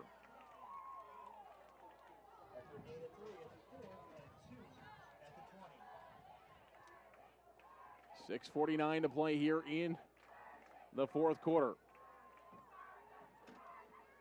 One receiver to the right, three receivers to the left. Delavu in the gun. Here's the snap, handoff. Clausen left side looking for the edge. He's got the first down yardage and more. Clausen at the 5. Did he get in? He is short. Clausen needed about 2, and he's going to get about 15 on the play inside the 5-yard line at the 4. And the Indians once again are knocking out the door, looking to score here at the end of the game with 6:15 to play in the fourth quarter. Another nice run by Sam around the corner here, and Algona appears that they've got a lot of their young guys in the game right now, but we didn't travel a lot of our guys, so we'll just keep playing with what we got. To the right side, looking for the edge, looking for the end zone, into the end zone for a touchdown.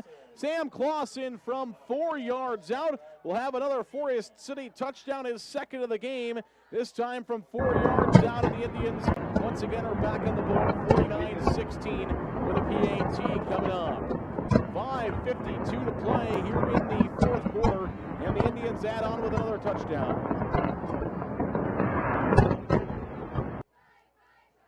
Ty Sopko will attempt the PAT out of the hold of Delavu.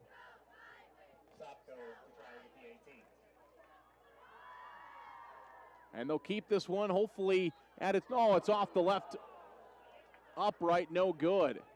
I was just about to say, hopefully going to keep this one at the right distance this time. We forced him to kick a 40-yard field goal and a PAT from the 15-yard line, but this time it goes just a bit left, and it's no good. 49-16, 5:50 to play in the ball game. The Indians trail this contest. We'll come back in 1 minute for kickoff on KIOW.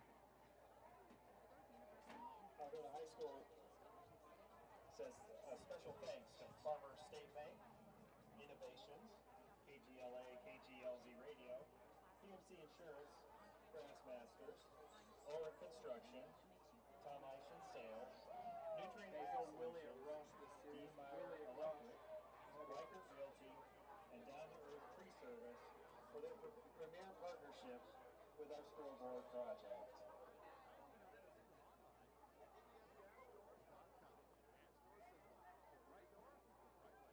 Folks, remember to bank with the winning team at Iowa State Bank of Algona. They're proud to support student athletes and their bright futures. You can find Iowa State Bank online at bankisb.com. Member FDIC. Remember all the Bulldogs. Welcome back here on KIOW and live at KIOW.com. Zerna Gestal, Chad Moore with you this evening from Algona High School, where the Indians appear to be heading to 0-2. But as Coach Moore mentioned, you know, one of my keys to the game, or I guess one of the things that I put up last week against Clear Lake is for people to be patient through these first 2 weeks, playing two really good 3A games and games that won't matter when it comes to playoff time for Forest City. And comes right back, and you come right back with an Eagle Grove team that's a very winnable game, and then you're going to jump into district play. And honestly, Coach, you know, looking at the district this year, aside from Spirit Lake, I think everybody's pretty evenly matched. Forest City could miss the playoffs. I think they could be 1 through 4. 2 through 4 in the district this year. Absolutely. Very favorable schedule that we got. It was a little tough getting out here on these first 4 games. It'll be a very winnable game next week against Eagle Grove. Obviously health comes into play. That's a big factor as you go through. Appears that we're going to get through this one healthy. It looks like we didn't look like maybe some bumps and bruises, but nothing major. It doesn't appear out here. But tripped up by his own man. We get into district play, and everything's going to come down to, like all high school athletic events, whoever makes the least amount of mistakes will probably win. And, we've been doing a pretty good job with that. We had a lot of penalties here early on, but both squads did. That's kind of settled down here in the second half. We're not turning the ball over a ton. That's a big thing. And, I think really we're handling Algona's speed a little bit. We've got to do some things to firm up there in the middle that we can take that inside run game away. But I'm really excited when we get into district play.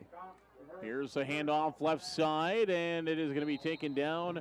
The ball carrier for the Bulldogs taken down short of the first down marker. That's number 21, Tristan Farr, in the game for the Bulldogs.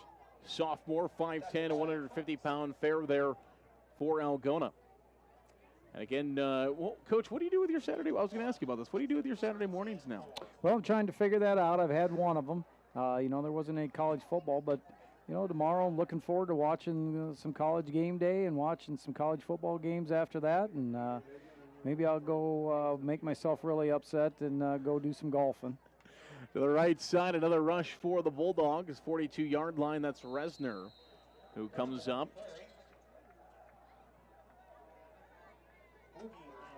Oogie with the stop for Forest City at the 30-yard line. And my pre-lead into that was Coach Clary will join us tomorrow morning on the Coach's Corner program, 10:15, when that will air tomorrow. Coach Clary will be talking with A.J. Taylor. He'll be filling in. I'm heading off on vacation, Coach. Yeah, there you go. And that's what, that's what I'm finding is as most football coaches, a couple things. They usually got one of the worst yards in town, and they don't have any hobbies. And I really figured out I don't have any hobbies, so I got to start figuring this thing out here pretty quick. But, I tried to take care of my yard a little bit better this year, so hopefully my neighbors appreciate that. All right.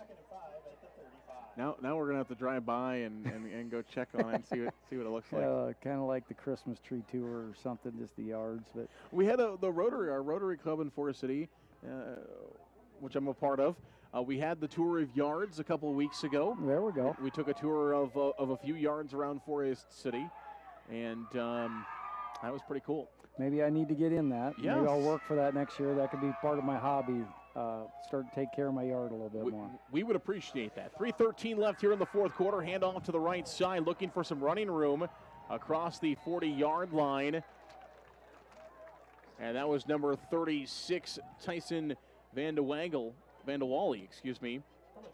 Tyson Vanderwall on the carry. Yeah, that was a young kid there, and he was really coming around the corner seeking contact. Yeah, he put the shoulder down at sophomore. Yeah, he a young guy. He was going to get his money's worth coming around that corner. He was looking to put some pads on people. Hey, he has listened when the coaches say these Friday nights don't come around very, you don't get a whole lot of these Friday nights that come around.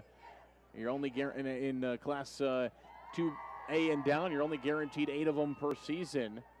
And you do the math, 8 of them, most guys don't get 4 years at the varsity level. 2 probably is the average, I would say, maybe even 1 across the 45-yard line. I would say at small high school level, you're probably average 2 years, you got a lot of juniors and seniors, and you get those guys that play as sophomores and freshmen, but they don't come along as many of them.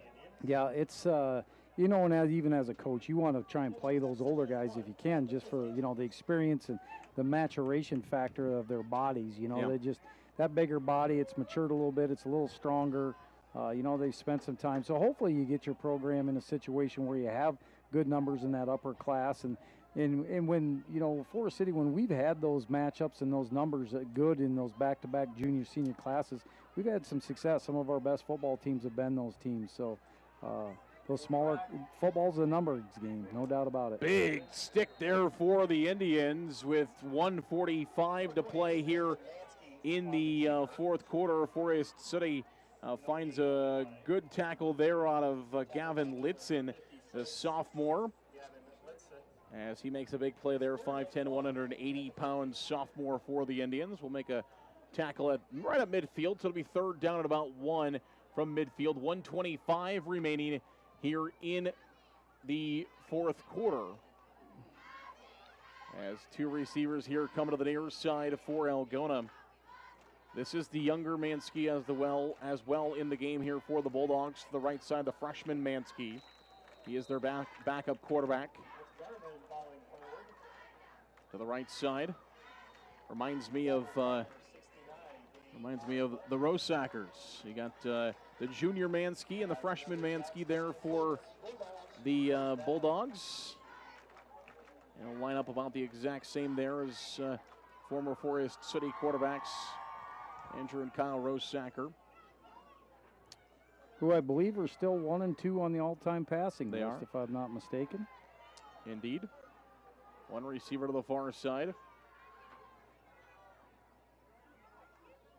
Here's a reverse to the right side, or handoff to the right side. Still on his feet, looking for running room. He is loose to the 35, to the 40, and finally going to be wrapped up by Ryan Bailey, as that was 41, Elijah Wilhite,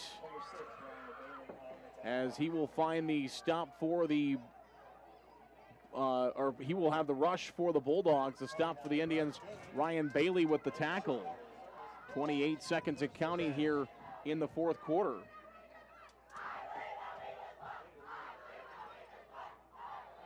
As the clock will run down here on the contest, with the Bulldogs going to come out victorious. They will have to snap the ball one more time. 49-16 is likely to be our final score.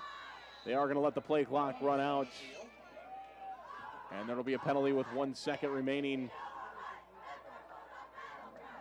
here for Algona. I think he will. 1 second left in the game, 49-16. As we will see the clock run out there, and that'll be the final score. Final score, Algona defeats the Forest City Indians tonight, 49-16, as the Bulldogs will go to 1-1. Forest City will fall to 0-2. Our post-game show comes your way here in a few minutes, brought to you by County Line Seeds. County Line Seeds, located off the airport blacktop in Forest City. County Line Seeds, give Jake, Matt, or Chuck a call today at 641-581-3300, or visit them in the industrial park on the south side of Forest City. That post-game show comes your way in 3 minutes on KIOW.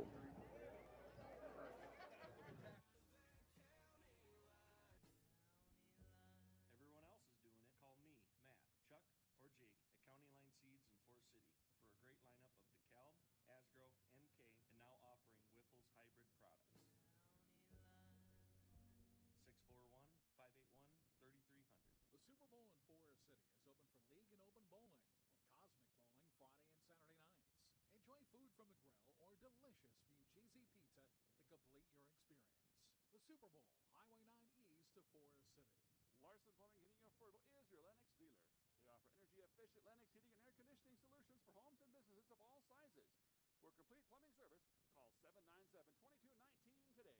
Larson Plumbing Heating of Fertile, your Lennox dealer. Missile Insurance and Realty of Forest City. Whether buying or selling a home, Tim Missile and Pat Levick have the market experience to help you follow your dream. Missile Insurance and Realty can help you insure that dream once you find it. Missile Insurance and Realty in Forest City.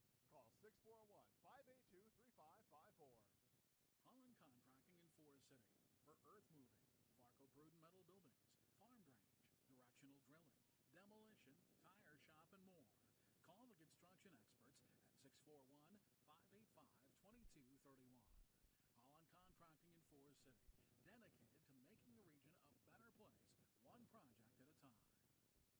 Shooter Sports Bar and Grill supports Forest City High School athletics. In a hurry for lunch? No time to cook before the game? Call 585-5000 to place your order for pickup. Shooters will be happy to get your order ready in advance. Shooter Sports Bar and Grill supports the Forest City Indians. Custom Paint and Collision of Forest City. Corey and his staff have nearly 50 years of body shop experience and can fix just about anything on the road.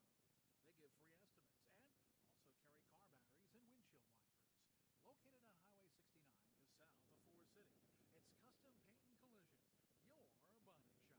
Forest City Ford at the corner of 9 and 69 in Forest City wishes good luck to our local athletes. We look forward to seeing you compete.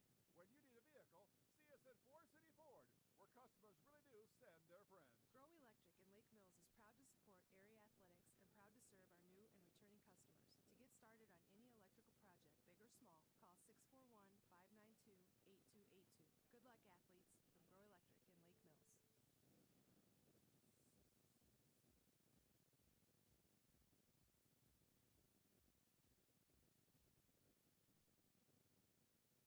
Welcome back here on KIOW and live at KIOW.com. Zarin Egestal, Chad Moore with you here from Algona High School, where the Indians fall tonight by a final score of 49-16. And, Coach, the Indians show some bright spots, find points, score 16 tonight, so that's a positive moving forward. Yeah, no doubt. You know, like we talked about last week, we got to try and make some improvements between week 1 and week 2. You know, obviously we did that. We scored some points. Looked a little bit better on offense and controlled some things, you know, and got some points on the board. Big field goal out of Ty Sopko. That's a new weapon that's going to be nice. He hit one from 40, so now that's something in there that we can always look forward to. That's a nice thing. I think Ty threw the ball again really well, and Jackson Archer made some big catches.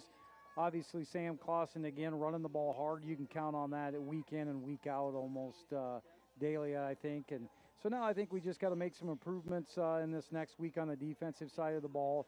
Get to come back home, got homecoming. You know, homecoming's always a unique situation.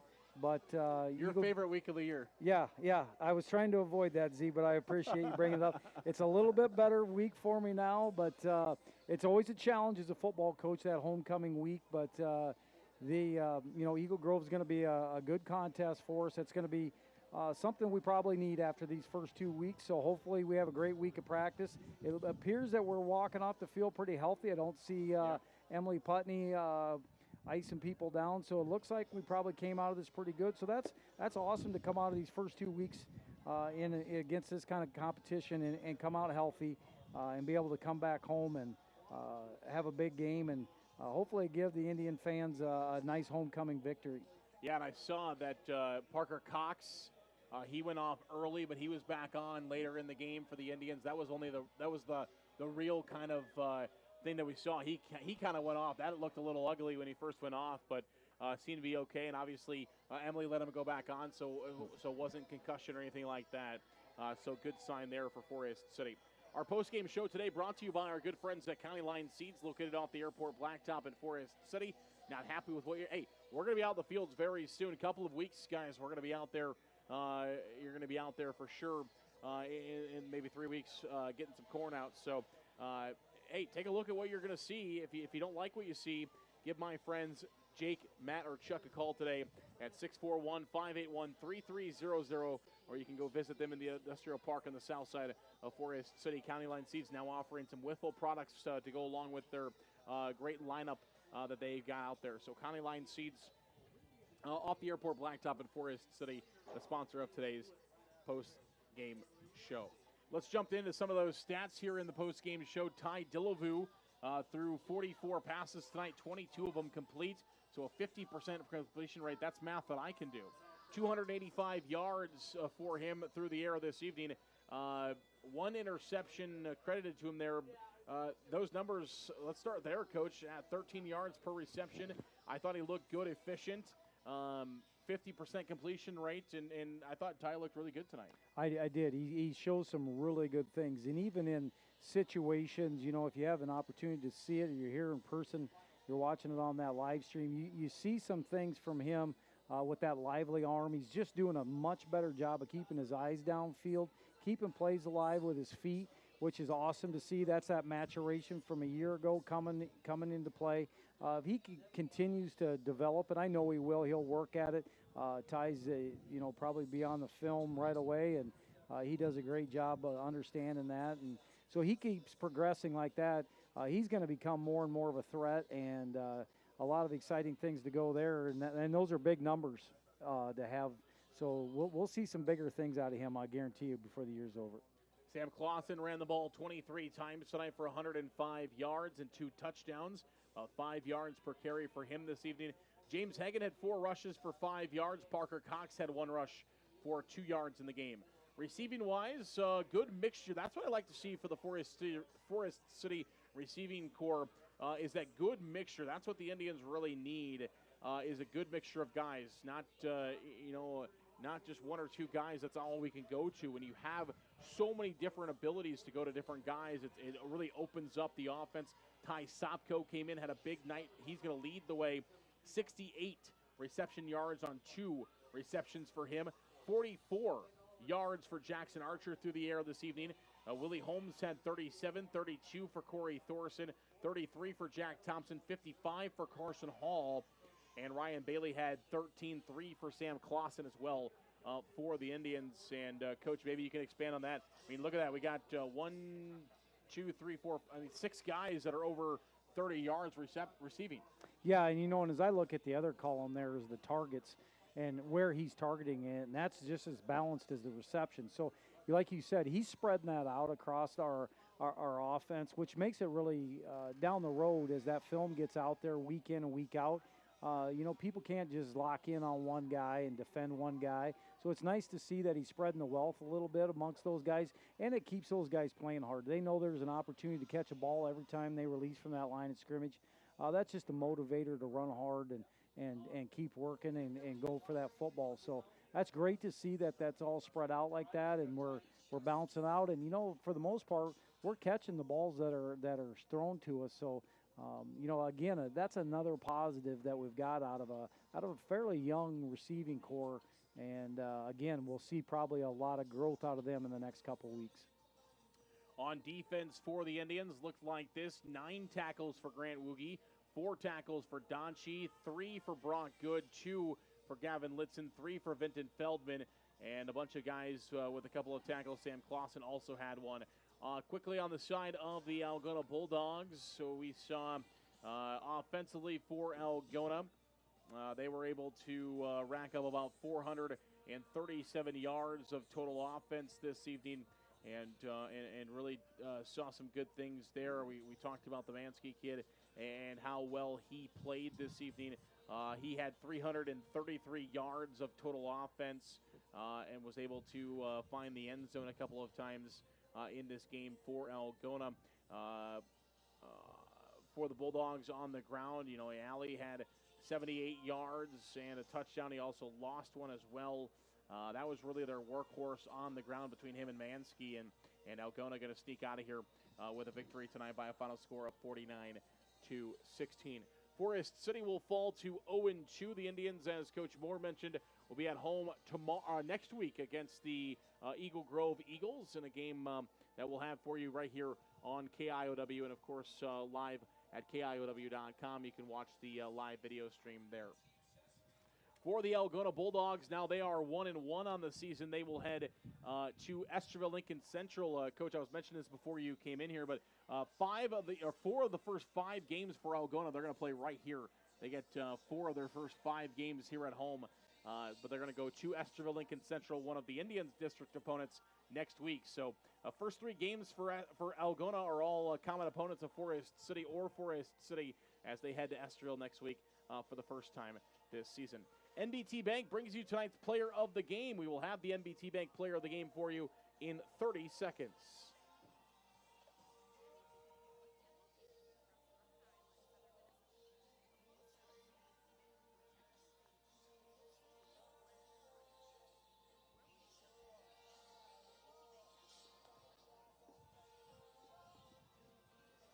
Based in Forest City, NBT Bank brings you tonight's player of the game.